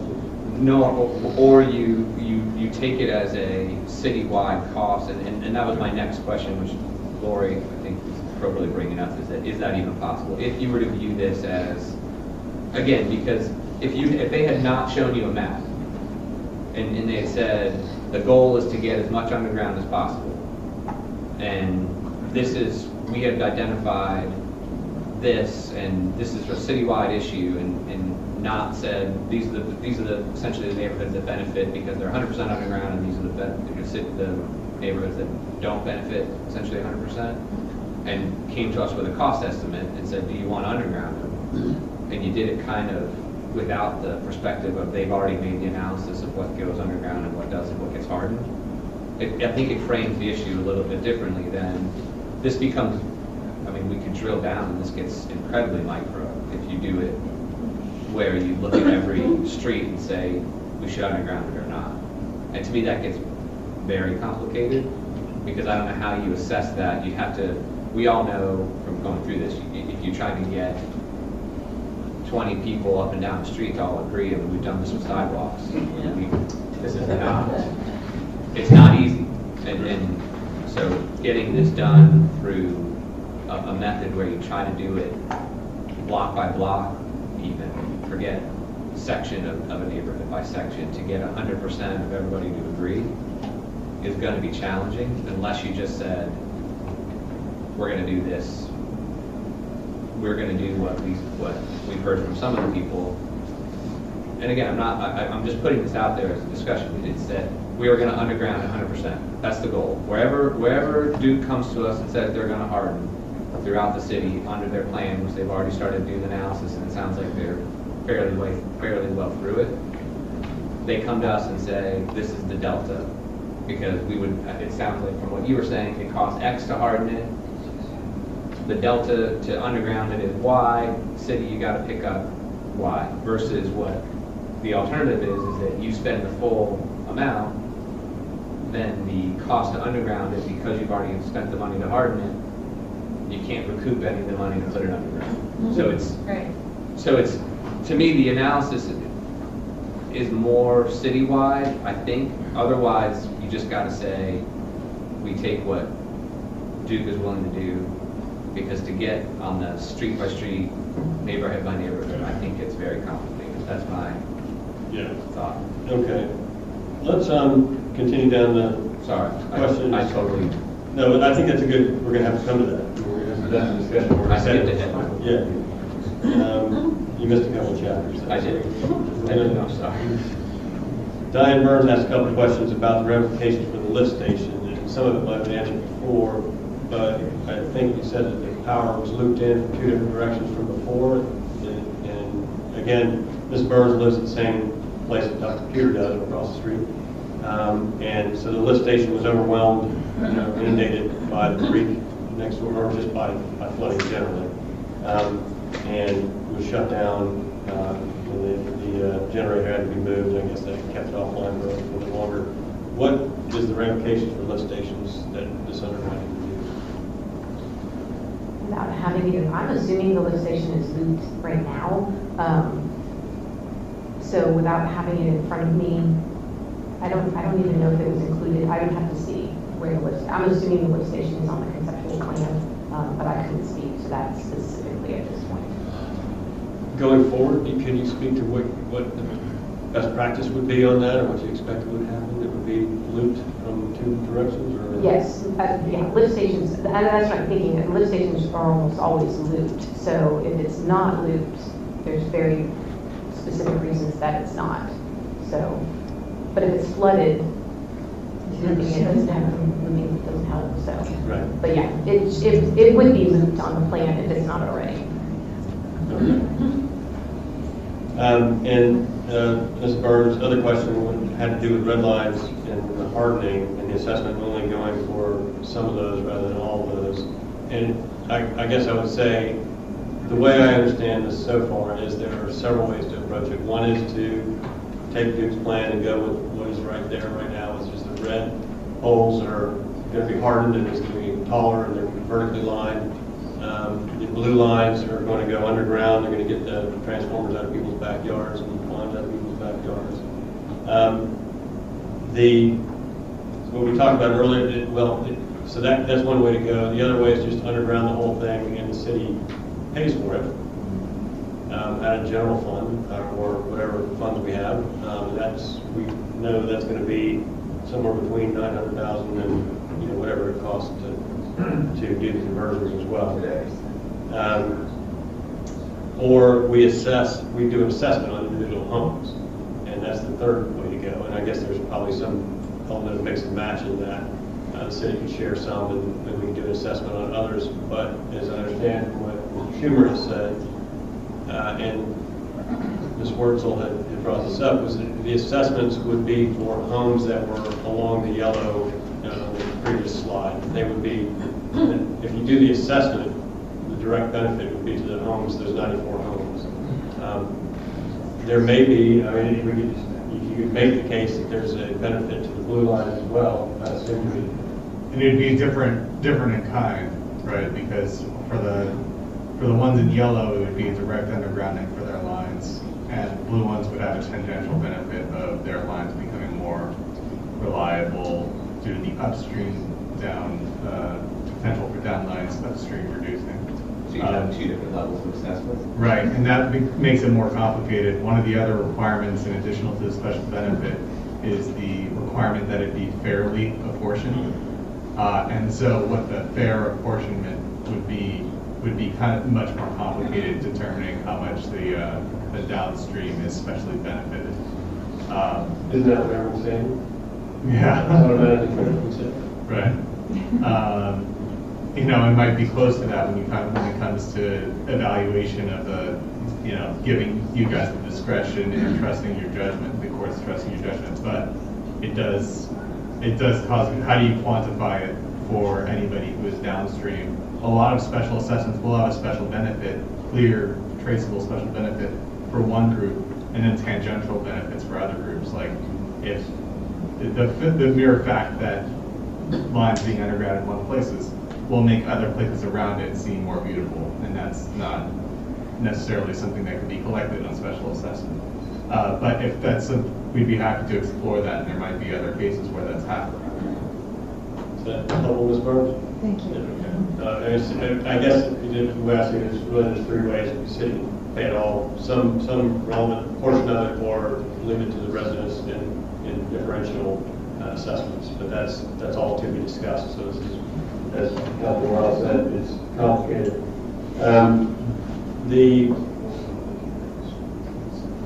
Gus Bovis, not sure you had any questions. You had your. I didn't say anything. We got it on tape right here. And Lisa Hollings had also had an underground, the discount on the meter conversion, and this kind of goes to something Ms. Hollingsworth brought to my attention. This is not a brand new thing in Maitland. We did underground Rainbow Gardens, and that was a project that was supposed to be kind of well, it was a project to see if it was feasible, and we did it. And I think the city paid most or all of that.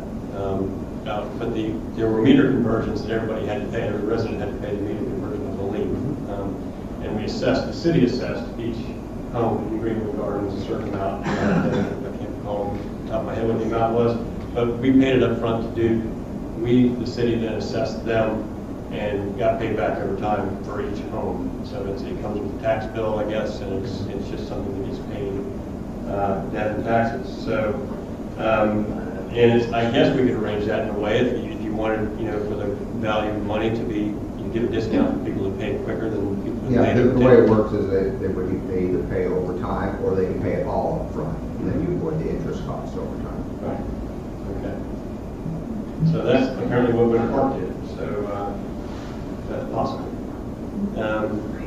And I think that's all the questions I had. Did I miss any? Does it affect the power bill at all? It does not. We'll say more because we're going to be online. Because our power will never go out.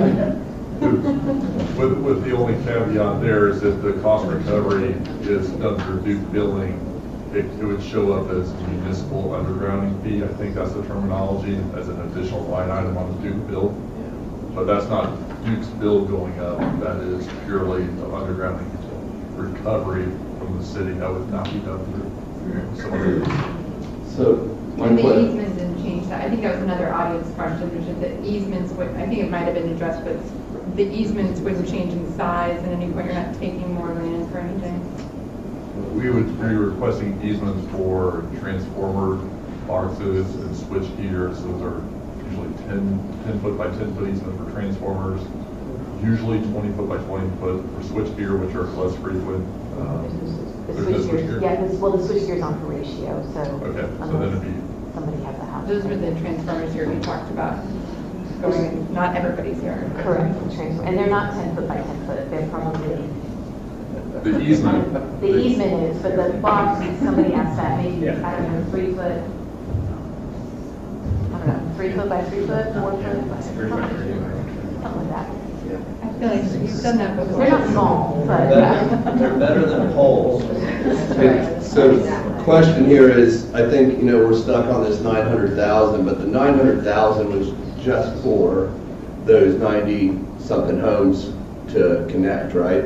So what would be the cost if, instead of hardening, we buried it? Is that 1.6? No, that's the 1.1. To do what I heard, you can correct me. The Domrick and the Minnehaha is 1.1. It's 900,000 plus the 200,000, which gave us the 1.1. That's what I heard. But what you see here is 900,000.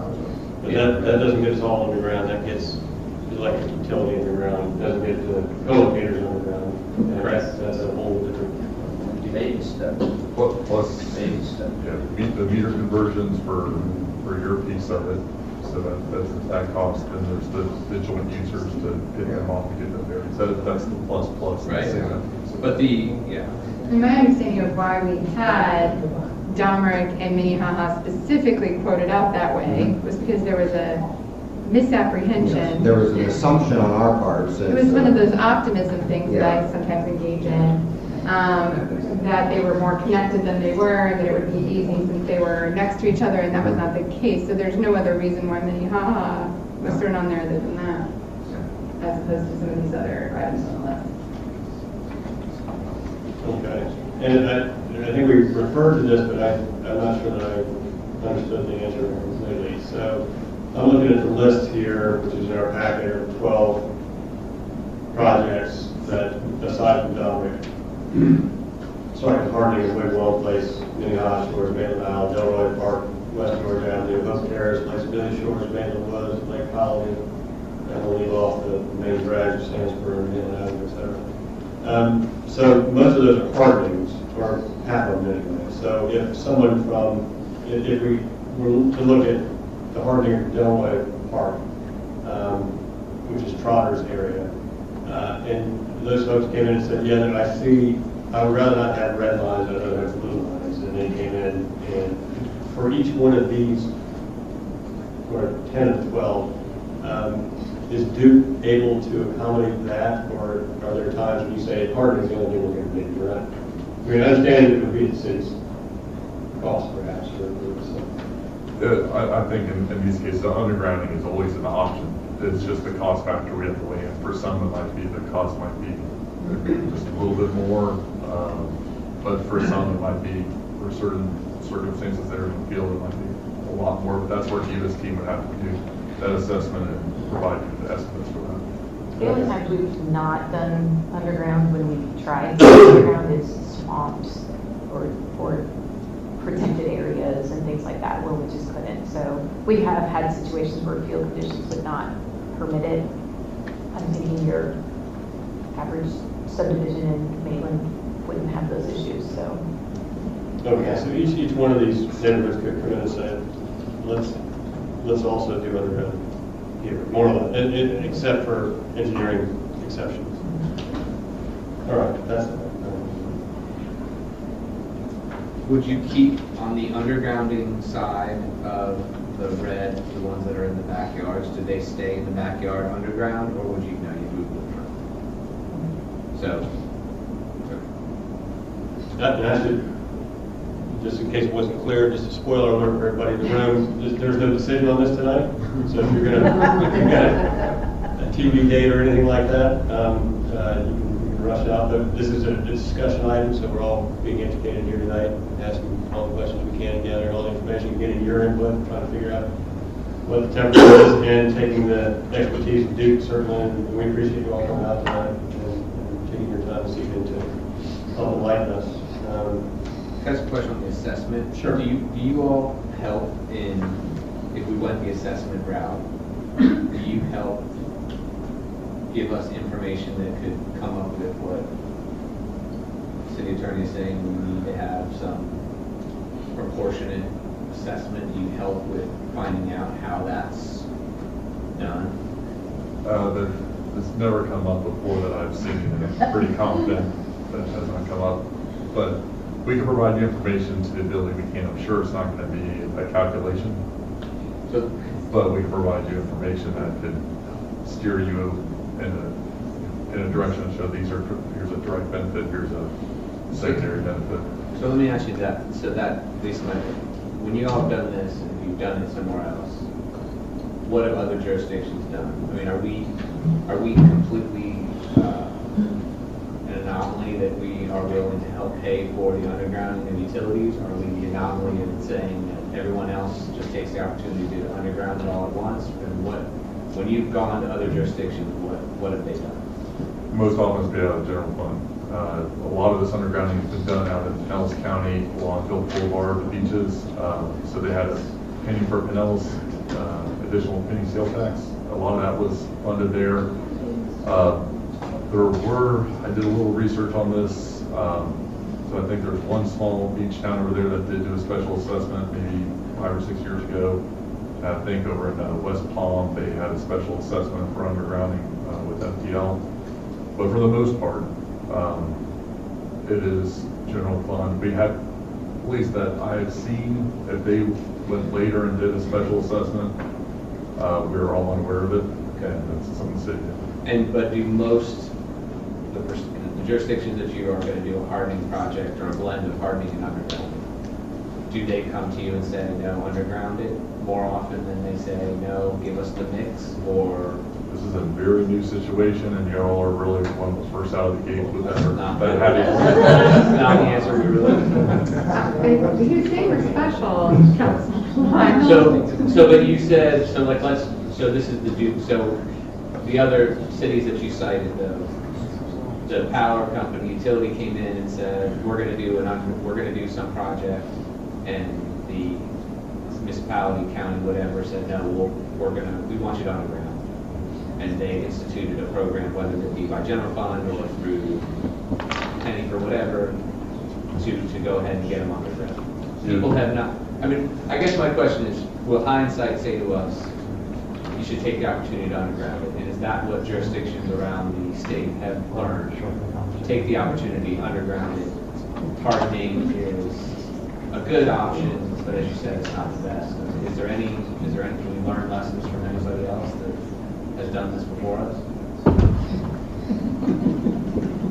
It seems like you have, for how long Commerce has been around, this is a great opportunity to bury everything.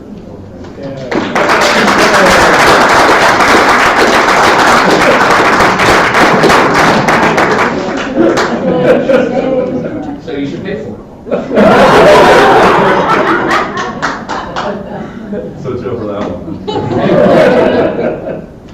Felt like this is like a negotiation. We now agree. So let's all go home. Can you adjourn the meeting there? But I mean, Duke has a plan either way. We're gonna harden this area, so we've got a plan. It's but we want to work with the city. We understand undergrounding is important to y'all, so that's why we're trying to provide you as much information here and then beyond Domrick, so you understand other opportunities. So we'll be as transparent as possible in sharing this information. And just so these 12 projects that I see on the green sheet that we got from you, those are all 2023 projects. So if we're going to come out of the gate and pay for the Domrick project at $1.1 million, we might pretty quickly look at hardening of these half dozen other ones coming out of the general fund as well. I mean, it's an issue for us. We're not just talking about one subdivision here, we're talking about potentially planning that are going to start right away. And so that's something to keep in mind in light of the budget process that we just went through. So we're all familiar with the budget and how much money we have, and what's in reserve, and what's in the fund, and what we can pay for. Anybody else have any thoughts? I think it's picking up where Mr. Wild left off a while ago when we're circling back to this chapter now. That to me, anything that's already on this list presents an opportunity, presents a discount, presents that same idea, and while I'm in support of that as an opportunity for infrastructure and an opportunity that may not ever come up again, I'm not probably inclined to be in favor of, without some other objective reason, favoring some of the things on that list and not others that are on that list, in terms of things that are on the hardening list. In terms of how we pay for it, in my conversations with Mark before, it was brought up that unlike other situations like our septic to sewage is a good example, where people have been assessed, and I know it's different legally, or I understand it to be different legally, but also part of the difference is people were really prepped, the residents, that this was going to be coming, and really knew that, whereas we've heard the Duke timeline is quite fast, which is great, but to really go out and get everybody excited for a special assessment, no matter how many people that is, that's a really quick turnaround. And there also are some logistics to consider with city staff in terms of the things that they would have to do, because as we've heard, it becomes the city's responsibility to get easements and do different things with our co-locators that Duke will do, where their project is. So those are some things to consider, I think. But if it comes from the general fund, I would just say that I think that we should take the opportunity for everything on that list. Take the opportunity to fund everything on that list, and that's just 2023. We have other projects that are coming in 2024. Right, I understand, and I think that the other issue run into is Benty was in here before talking about the library. That's a completely separate conversation, but then again, kind of not when we're talking about money and things like that. So, I do. Those are my thoughts, and I can still be convinced and educated, but that's sort of where I stand on it. I'm not seeing, I do see lots of reasons to take advantage of this opportunity. I see lots of reasons to spend the money where we have it and do it. I think it's an opportunity, like a really, really special one. But I would need further convincing as to why this city as a whole should fund parts of this and not others, when the opportunity is the same for all of them. Unless to the extent that I know it was raised, some of them might not be in residential areas, and if that's the case, that might be relevant, you know. So we also have in Dominic coming up, I mean, we're only in part one of that septic sewer, and then you have the safe streets, which are being built with that, so that's even more money. So, yeah. Rescue funds, and, Right. you know, I know we have things. That's where my head's at. So I think we've got a lot of money coming off. Yeah, I think that if you had asked people, well, the storm came on September, 20, whatever. It came on Wednesday night. If you had asked people on Thursday how much they'd spend, it's a lot. It's just when you hear generators and you're filling, you're trying to find gas and you're doing whatever. Now, that's not going to eliminate.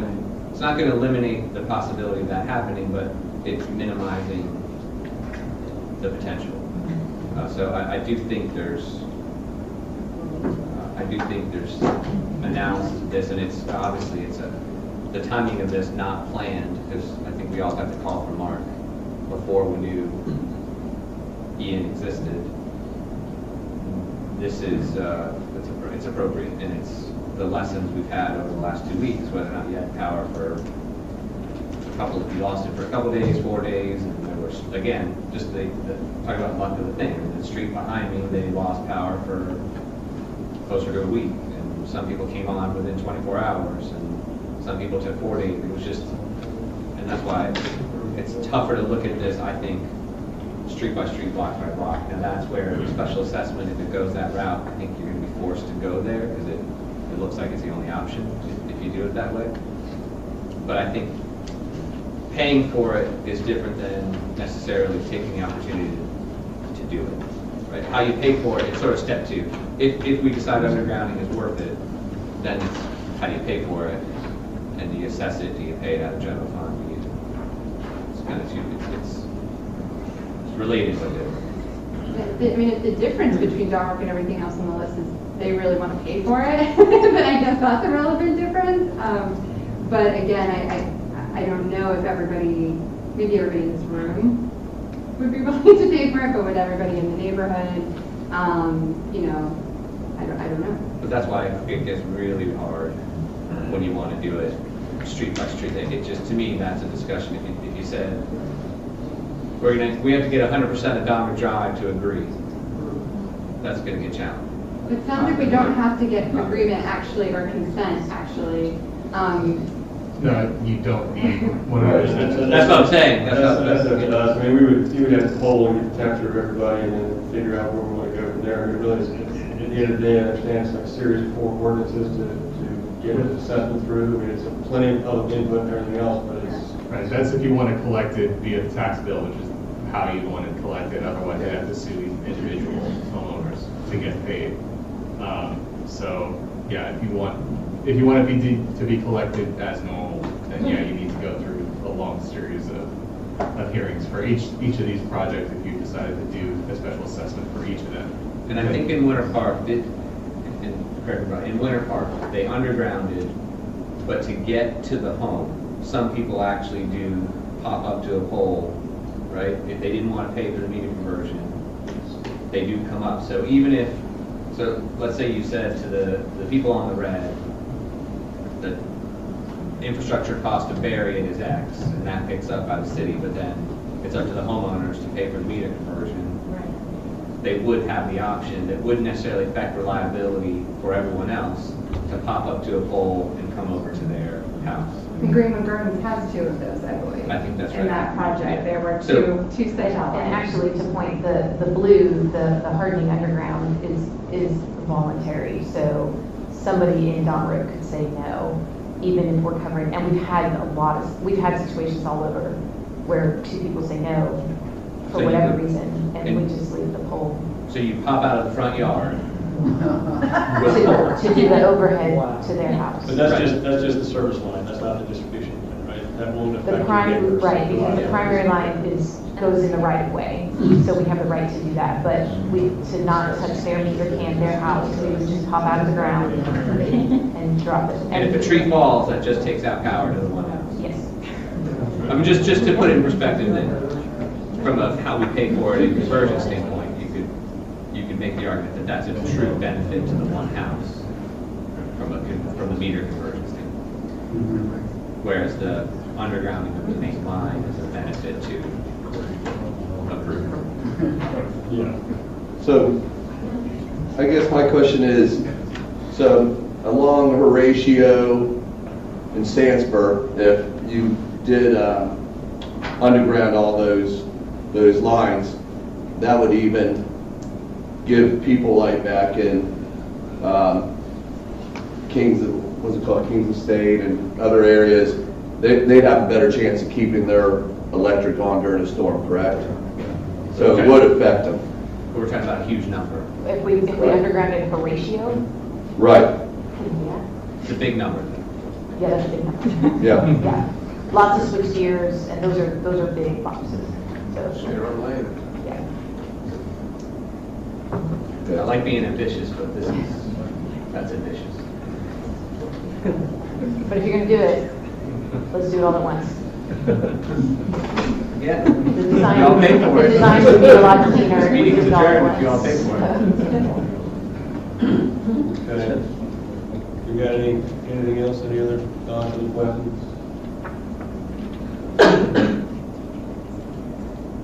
Mark, you can address. Curious as to what, if anything, you'd like me to do. Next steps, I think, is what, yes. Yeah. Well, so this is a discussion item, we're not making a decision tonight. It certainly could go on as a decision item, because Duke needs an answer immediately, quickly, and it's, so we don't have the luxury of, charrettes and, building a lot of public education around this. And so we have, it puts us in a tight spot how to do this. If we want to have a decision item, and I guess the decision item would be how to bring it back. Do we want to, number one, underground, number two, who's going to pay for it, right? And what are we going to do for the future projects going forward? Are we setting a precedent that, either do it by assessment, do it by mixture assessment and general fund, or do it all by general fund? I think we're going to be setting the precedent here for the future. So that's a lot of decision making and a lot of data gathering in the next 2 weeks. That's all. I think if that's the level of data you need to make a decision, I think the likelihood of that coming back to you in 2 weeks with our current situation, we are still recovering from hurricane. Right. That's my staff's top priority is to get the streets clean. We have hundreds of thousands of dollars of damage to city property we're getting assessed, and then we get that repaired. So we've got all hands on deck with recovery right now. So that would be a monumental challenge to get that level of information back to you to make a sound decision. Right, and we won't have as you point out, we won't have a full council until November, until the middle of November. So if the city were to say to underground, does it change the way you stage this? Do you target this differently in the sense that your 2023 projects they bounced a little bit, right? Does it change how you would look at this as saying, if the decision was to underground, does it change the way you would do The and schedule, phase a project? the Yes. schedule. So we don't actually have it on a schedule yet. It's all just 2023 right now. So I wouldn't imagine there's going to be shovels in the ground in Domrick on January 1st. So, and especially with all this going on, I would imagine that one would be a little bit later in the year. So I think either way, Domrick would probably be more in year. And it also depends on all the easements that we get and all that stuff as well. But certainly, we don't want to slow it down. Right. But we also, and do you have other incremental cost of all the hardening projects to put them underground? Do you have what that number would be? No, that was new tonight, so, so we would have to work on those numbers. And would all of those numbers, again, if you were to, if the decision was, which there's complications on this, if the decision was underground where it's inside residential neighborhoods, Horatio and Sandsboro, I think, are different because of the size of the line or whatever.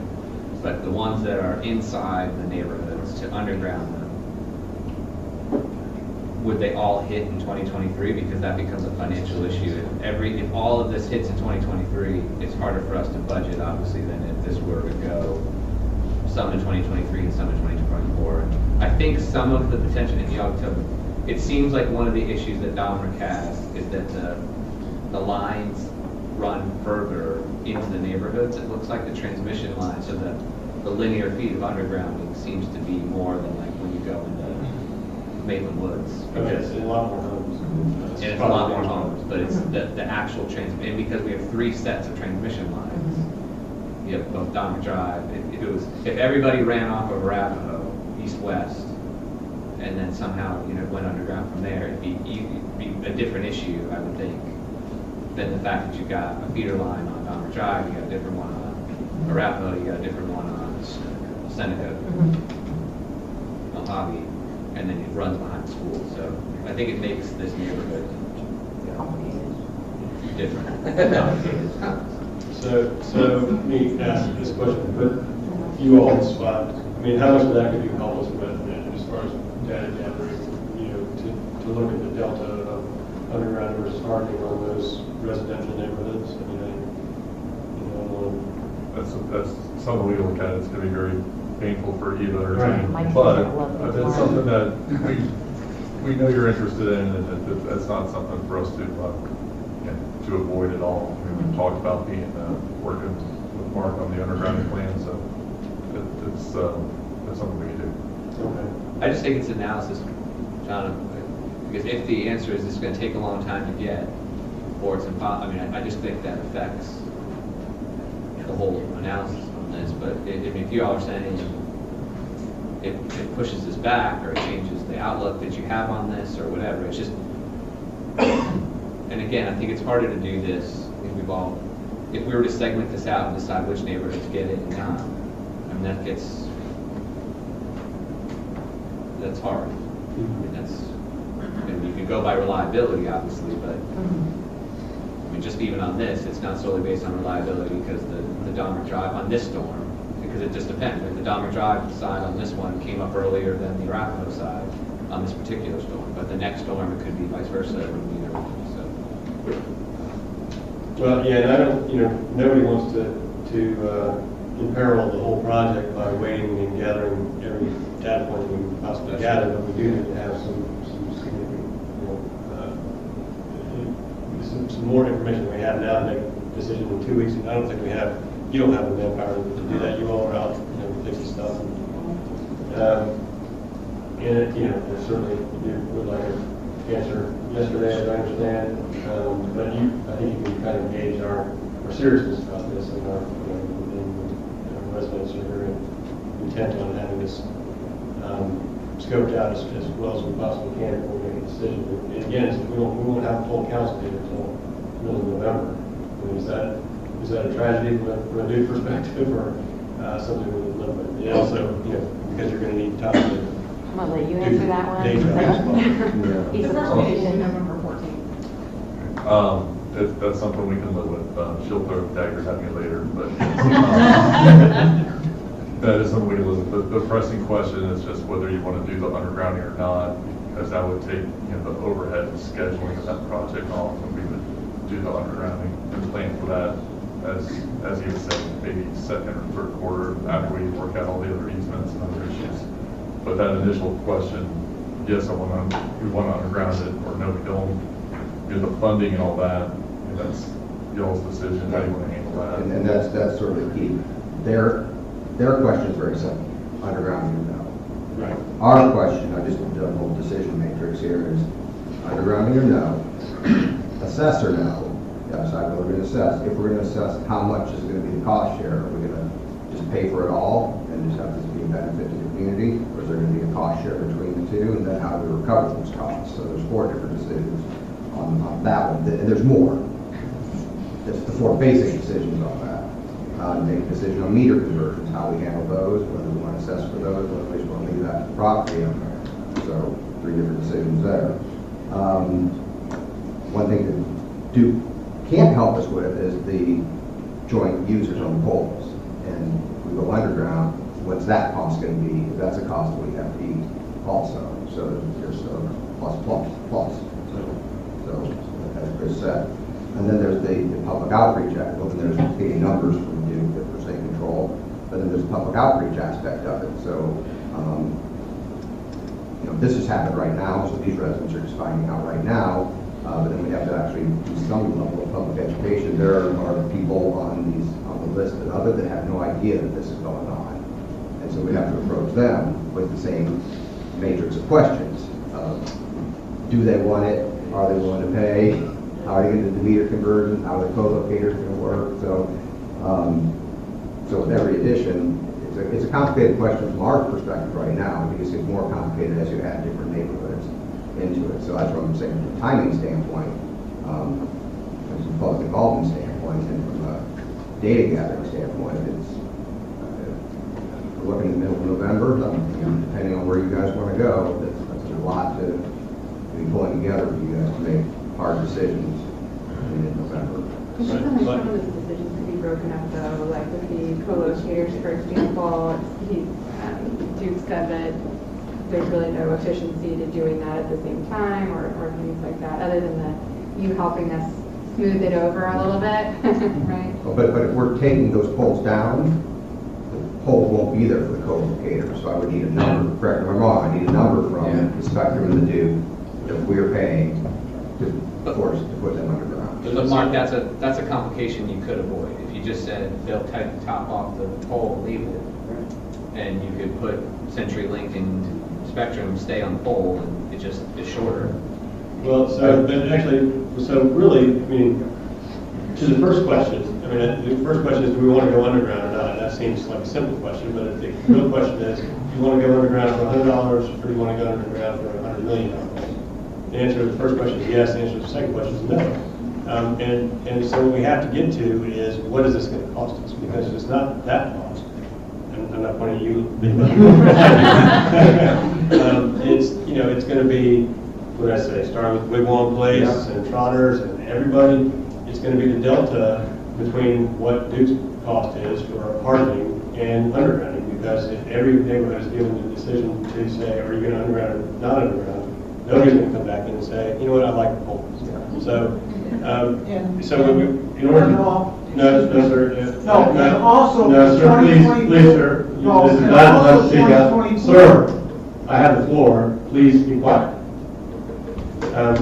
So we have to make this decision about what the cost is, and the cost is going to require, and that's why I was asking the question earlier, is can you get us a ballpark of what the differential is going to be? Because we can't make the decision for Donnery until we have a ballpark of what it's going to be for Wigwam Place and what it's going to be for everybody else down the list. That's part of it, so we're getting to the difference between $100 and $100 million. We're also going to have a realistic number of what it is going to cost us to go with co-locators, because that's going to be our cost as well, because Duke is not going to pay that.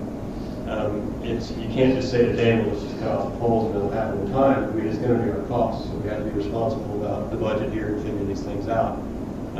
So it's the costs, increase over time, and I think before we can have a realistic answer to the question, do you want to go underground, you have to have a realistic answer to the question, well, how much is it going to cost? And we're not anywhere near that, and we have to talk about the meter conversions again and all that. So it's, it's not as simple as it looks. I mean, I think, I would imagine folks want the city council to responsibly deal with the general funds and not just open the checkbook just because we can underground it all because it sounds good.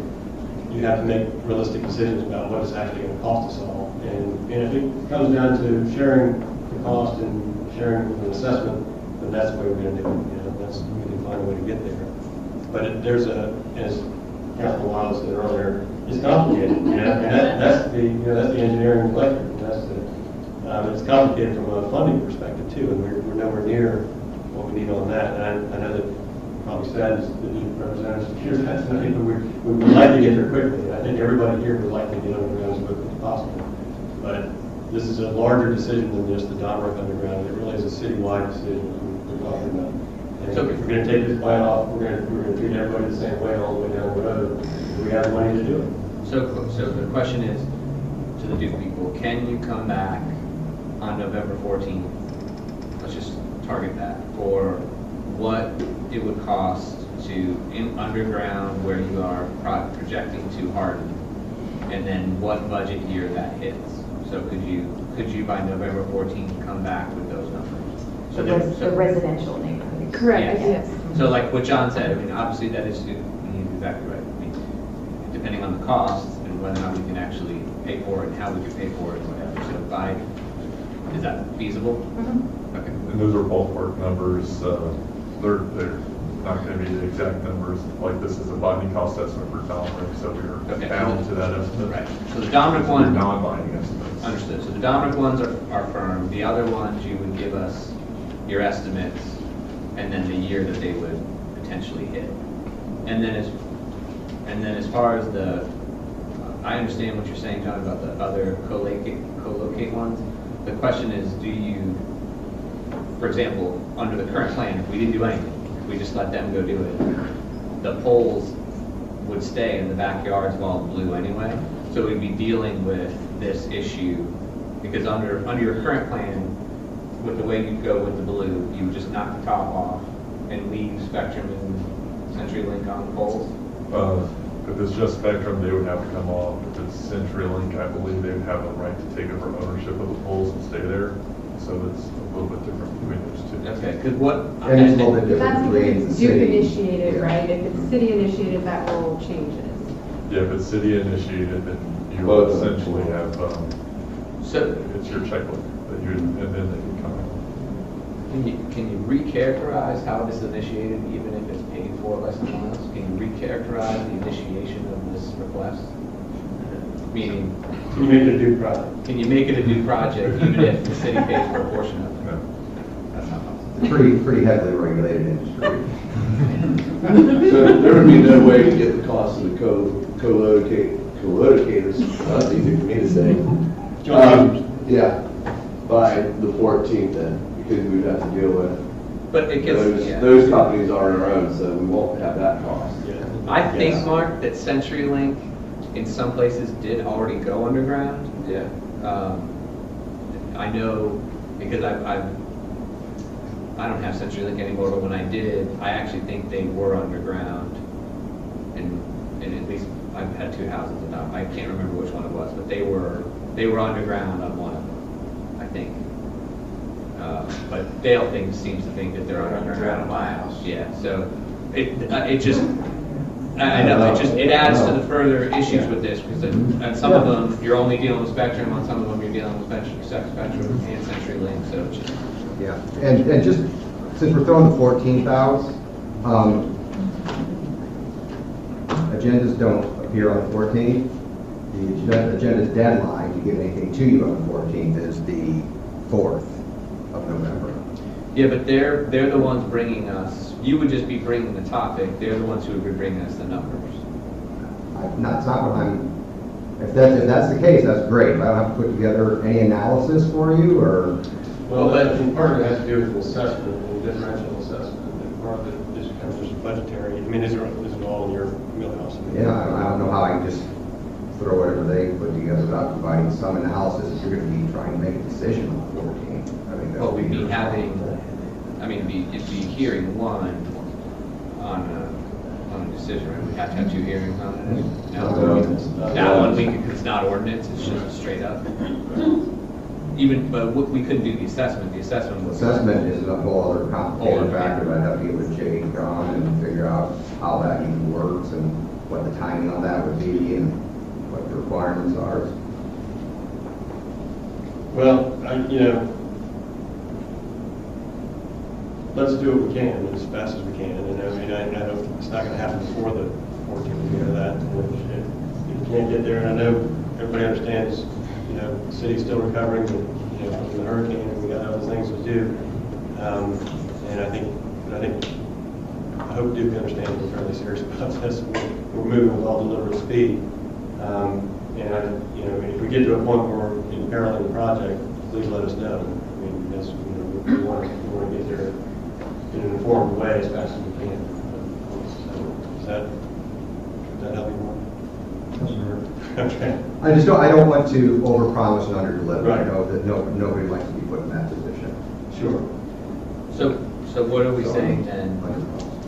Well, and it may be in December meeting then, because we have Thanksgiving. But if they can come back to us in November with the numbers, irrespective of what the decision is later, don't we want that? Don't we want that information as soon as possible?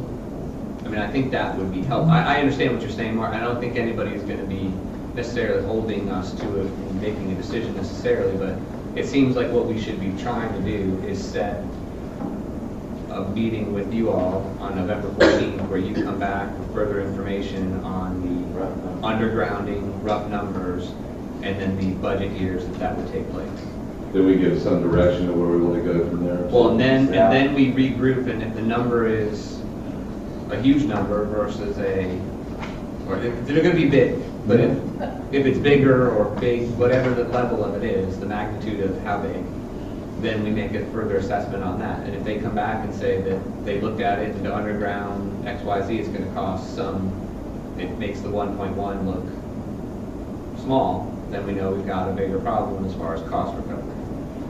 If the numbers go down because they realize that Dominic is just, because it is so complicated, it costs that much more, and the other neighborhoods are potentially less because what you all have to do versus what you were planning to do is a smaller delta, then maybe this issue gets easier to make.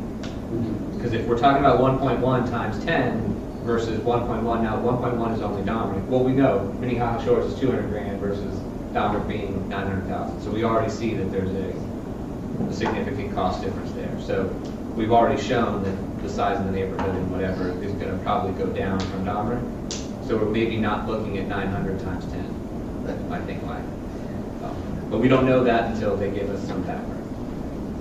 So I think on November 14th, we shoot for more information from Duke, and then we strategize, and then in the interim, Mark, I don't think we're asking your team to do much more than maybe just propose or think of some options about what that assessment versus paying for it looks like.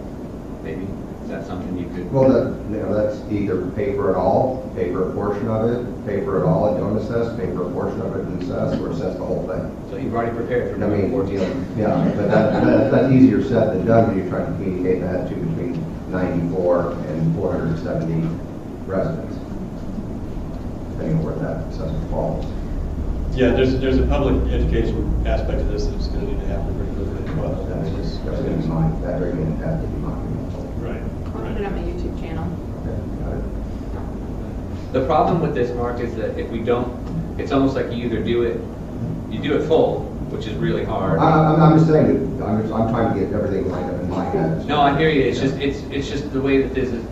There's sort of no in between option. It feels like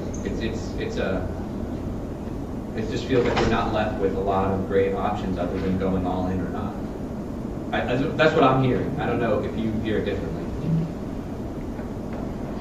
It's either let them do it, and just let them go and let Duke do their thing, or it's we do it and we participate, and where we draw the line of where we participate is I think very challenging. Yeah. That's what my take. Yeah. So it's not. It's hard, and I know that you would have liked 2 years to prepare for this and not 60 days. Yeah, and in the past, that's what we've had. With the last project we did, we prepared for 2 years and the project took a year and a half. Yeah, that's the other aspect of this.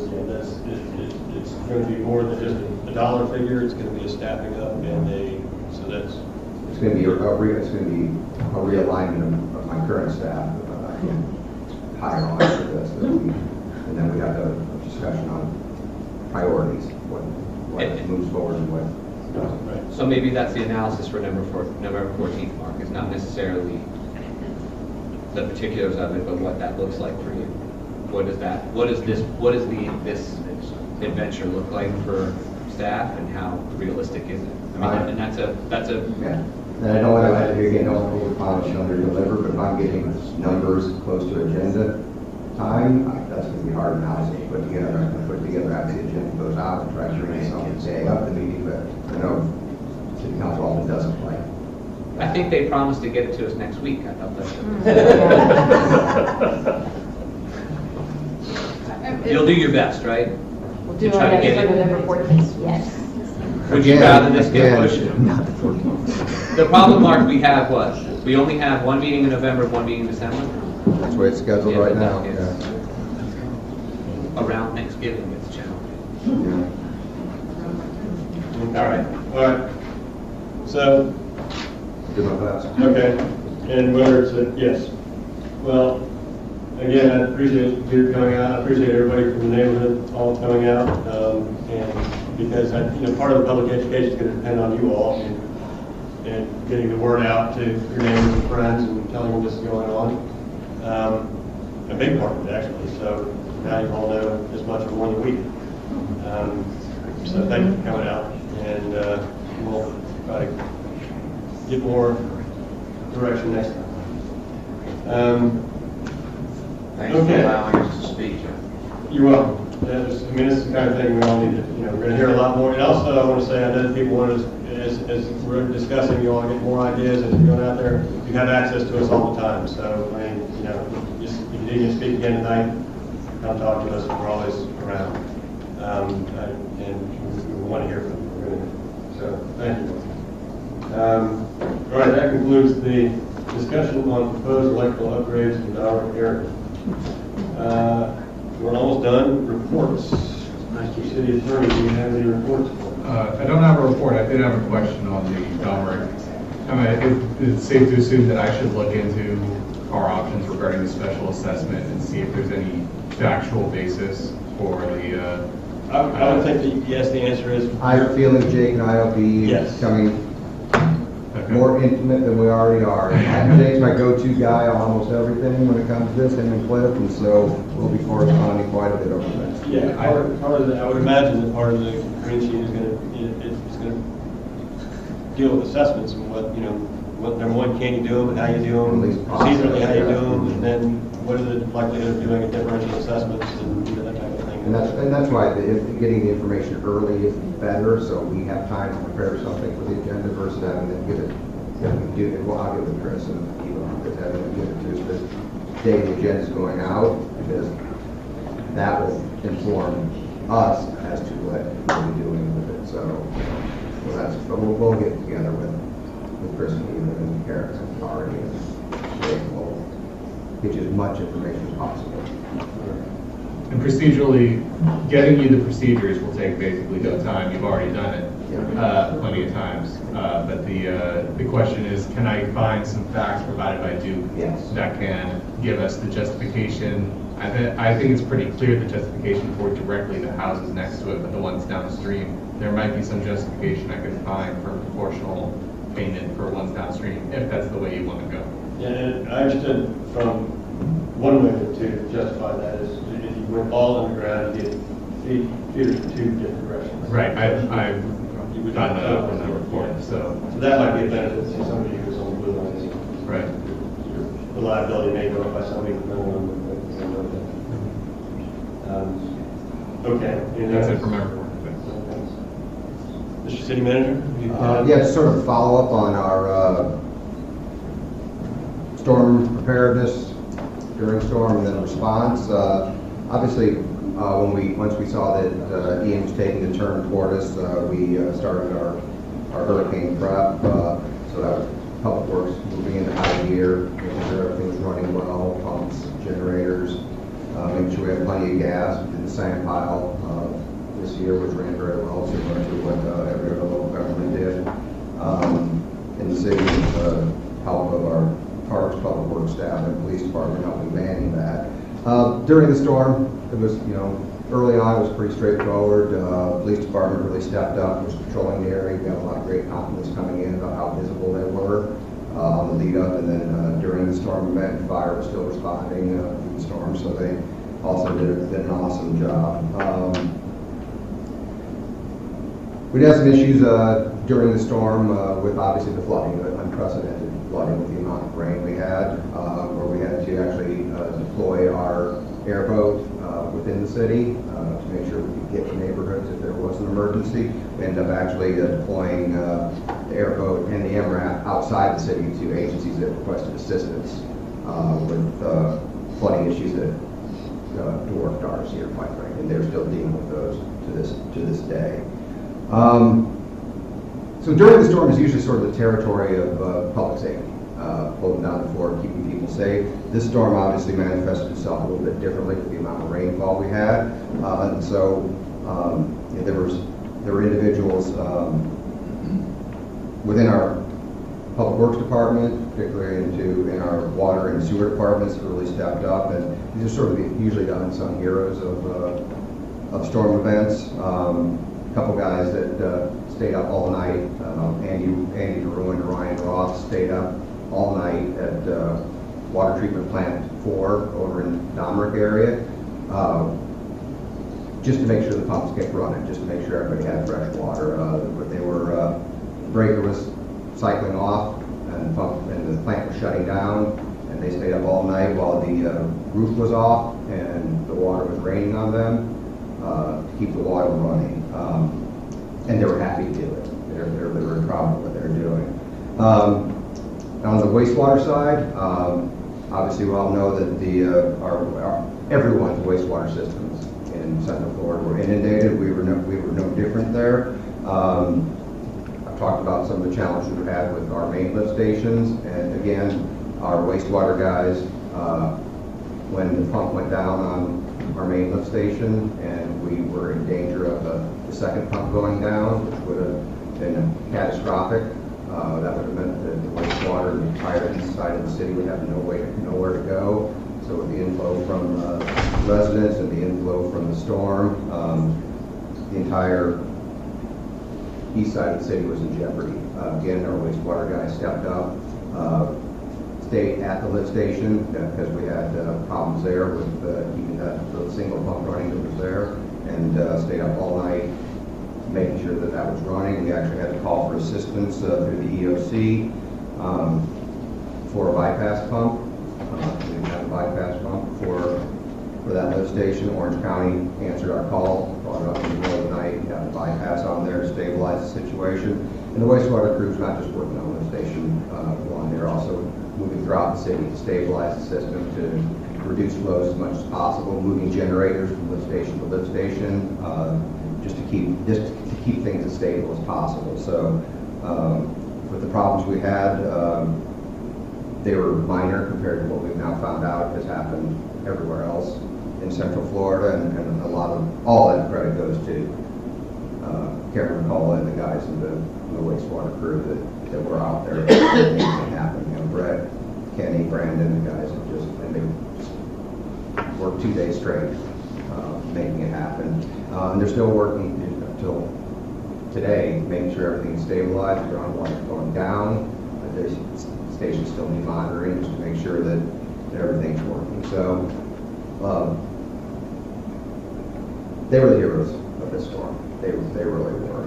No disrespect to our police and fire department. They did step up. Even if you talk to either of the chiefs, what they learned about our public works systems in this storm, it was eye-opening for everybody. So we're in recovery now, doing the debris removal. This is the longest and most complicated portion of any storm event, is the recovery, because we have everybody out doing our damage assessments, figuring out the cost of those, next to those buildings, what's happening in our parks, water and sewer system, our roads. We have roads that are now failing now, so we have to get out and determine what the problem was, what the fix is, get contractors out to give prices. We document everything for FEMA, so we're going to get that cost recovery. So it's kind of all hands on deck right now with everybody moving, because we have now time frames that we have to report to FEMA what our damages are, or we have no chance for reimbursement. We're working on the first push of debris removal, so you've seen what's going on out there. There are some complicating factors due to the nature of the storm that not a lot of large things came down, a lot of twigs, leaves, moss, that kind of thing. So our debris haulers working to get all the big stuff up, and then everything is bagged as waste pros going to handle. So we encourage patience from all of our customers, because on the garbage front, we have a lot of residents lose everything in the refrigerator, so the garbage volumes are monumental. The yard waste now that Waste Pro handles is more than they can handle, and then that's compounded by the weights at the landfill. So not only the larger volumes, so they can pick up less, but now they're waiting longer at landfill. So all we can do is request patience from all of our residents that it will all get picked up. Good Lord willing, it looks like we'll have the storm debris picked up by the end of this week, first pass, and then we'll go back to the second pass. We might even have it all done by the end of this week. So they're moving very quickly through there. So the next phase, after we get everything stabilized and the city cleaned up, we'll be doing an internal debriefing on lessons learned, what we did, what we could do better, what we need to do in the future as far as moving forward with an event this tight to better be prepared. And everybody's already making some nice long lists of what we need to do there. So at some point in the future, once we get that together, I'll be bringing that back to you as a report, because there are going to be budgetary impacts with that. So that's where we are right now. I think we were all in all, when you look back and look at where everybody else is, you take a look at certainly where the storm came ashore. You need to take a look around Central Florida and the problems that many communities are still going through right now. We saw evacuation orders popping up late last week. We did very well here, and it was because of a lot of good hard work, dedication by our employees. So that's where we are with that. Okay, thank you, Mark. And I would say I was remiss. I meant to at the beginning of this meeting, and I should have. Thank you all for all your work. Kim, Tracy, I mean, your department, as Mark said, you were front and center in this whole thing, and taking care of all the lift stations, taking care of the water issues, taking care of the streets issues, taking care of all that. It was a phenomenal effort. I know that you all go into the EOC and you kind of burrow in and you get ready, and it's a 24/7 kind of operation. And I should have said it when we had a room full of residents here so they could hear it. I'm sure they're all watching on YouTube right now, so they're getting it. All right, well, I'll do it again next time. But we really do appreciate all the work you did. It's just, when a city staff or county staff goes through an operation like this, I mean, it is a draining, I would imagine somewhat exhilarating, somewhat frustrating operation, but I mean, it brings out the best in public servants, and I personally appreciate it, and thank you, and thank you, Chief Watts, Chief Manuel, Dan, Jay, you had your hands full with all the parks. Robert has pushed out stuff, I'm going to say pushed out stuff, that's a horrible way to say that, has informed the public with, diligence and grace, and it really has been a great help, for us to be able to kind of just post and share the things that come from, Robert's social media posts. I know that he worked tirelessly, was up with the rest of you all through, the EOC long nights and long days afterwards, and will still come forward and still, you do an excellent job. I think everybody here does, and we in Maitland are just, incredibly lucky. Not only were we lucky because geographically where we are, and I don't know if it's the elevation of the city, but we're lucky for the city staff that we have, and I appreciate that. Mark, of course, it's all downs to you as well, because your guidance through this has been monumental, and I've been in touch with you a lot. I'm sure the other council members have been in touch with you a lot, and it's just it's a heavy lift, and you guys did it admirably, and we'll continue to do it admirably because we're not done yet. Certainly, it takes months and months for this large bump to get ironed out. But again, I apologize for not saying it at the top of the meeting when everyone was captive and I could have had the list. But again, I'm greatly appreciative. Madam Clerk, and yes, thank you for getting through all this. This is your first floor for handle any weather, Texas hurricanes. I'm not gonna ask for comparisons like that. I know this is different, so, do you have any? Yes, I heard from a couple of you regarding the November 1st meeting that we have scheduled at 5:30, but I need everyone to put that on their calendars. That was at the request for last time, so. Oh, Mayor, a couple other things. I can read my last sheet of paper that Robert had given me again, communicating, he's our guy. We have National Walk to School Day, which is Wednesday. Meeting at the bike trail on the Domrick side, meeting at bike trail by the church to walk into Domrick. I have not gotten anything from Maitland Middle School. Nancy said you got something. Sibilia. So Sibilia Elementary, I'll be doing that walk Wednesday morning at 8 a.m. So they got enough, the debris cleared away, that's not an issue, everybody's good? Well, the walk for Domrick's going to be down the bike trail. It's a short walk, so sort of symbolic. So it's being something that I've always participated in. It's always a nice little event. On October 22nd, we have Movies Park here in Independence Square. The movie's up. Also on that same day, we have the free open house at the Waterhouse. Historical Society is doing that from 10 a.m. to 1 p.m. October 29th, our Halloween festival. That was a monstrous success last year. I think it might have been it was that downturn in COVID. It's kind of a high bar, you gotta meet it this year. We're up to the challenge. We're up to the challenge. Everyone seemed to enjoy it. I think everybody's going to look forward to it this year. And our next street party, get downtown November 4th. So last one was good. Last one was good? Very good. Yep, last one was good. A lot of people turned out. A lot of people had a really good time. So we're going to keep that rolling through the winter. Councilmember Worsland, do you Oh, have just any one thank reports? you. Thank you. Echo all the thank yous, and I know Mark was, I'm sure all of us, just as we are magnets for everyone's concerns and complaints, as we are called to do, but often I don't have the answers, and so that requires me to text Mark usually and get the answers. And so I knew that he wasn't sleeping probably, I didn't have to ask, and I know he had other family obligations he missed and things like that, and was always answering my text messages and then also proactively offering, I think probably all of us, reports, so I felt well informed and well equipped to answer other people's questions that I otherwise would have no idea how to. And it's my first storm on this side of things, and I learned so much also about and made me much more appreciative of. You learned you need to buy headlamps. You'll all be happy to know, I think our street may have been the last to get power back, but I was appreciative because I knew everything that was going on. So just thank you for being responsive. So, yeah, and I wanted to say, having 2 dogs, I had to walk them during the storm and just got soaked, but both times while I was walking the dogs on our little dead-end street, there was the Maitland Police Department driving by, checking on everything. So, yeah, they were very thorough, so thank you to them. And, same thing you were just saying, I had a lot of people come to me asking questions, and I didn't know the answers to, so thank you, Mark. Thank you, Kim. I know I wore the phone out on y'all a little bit, so I appreciate it, man. But, people were happy to get answers.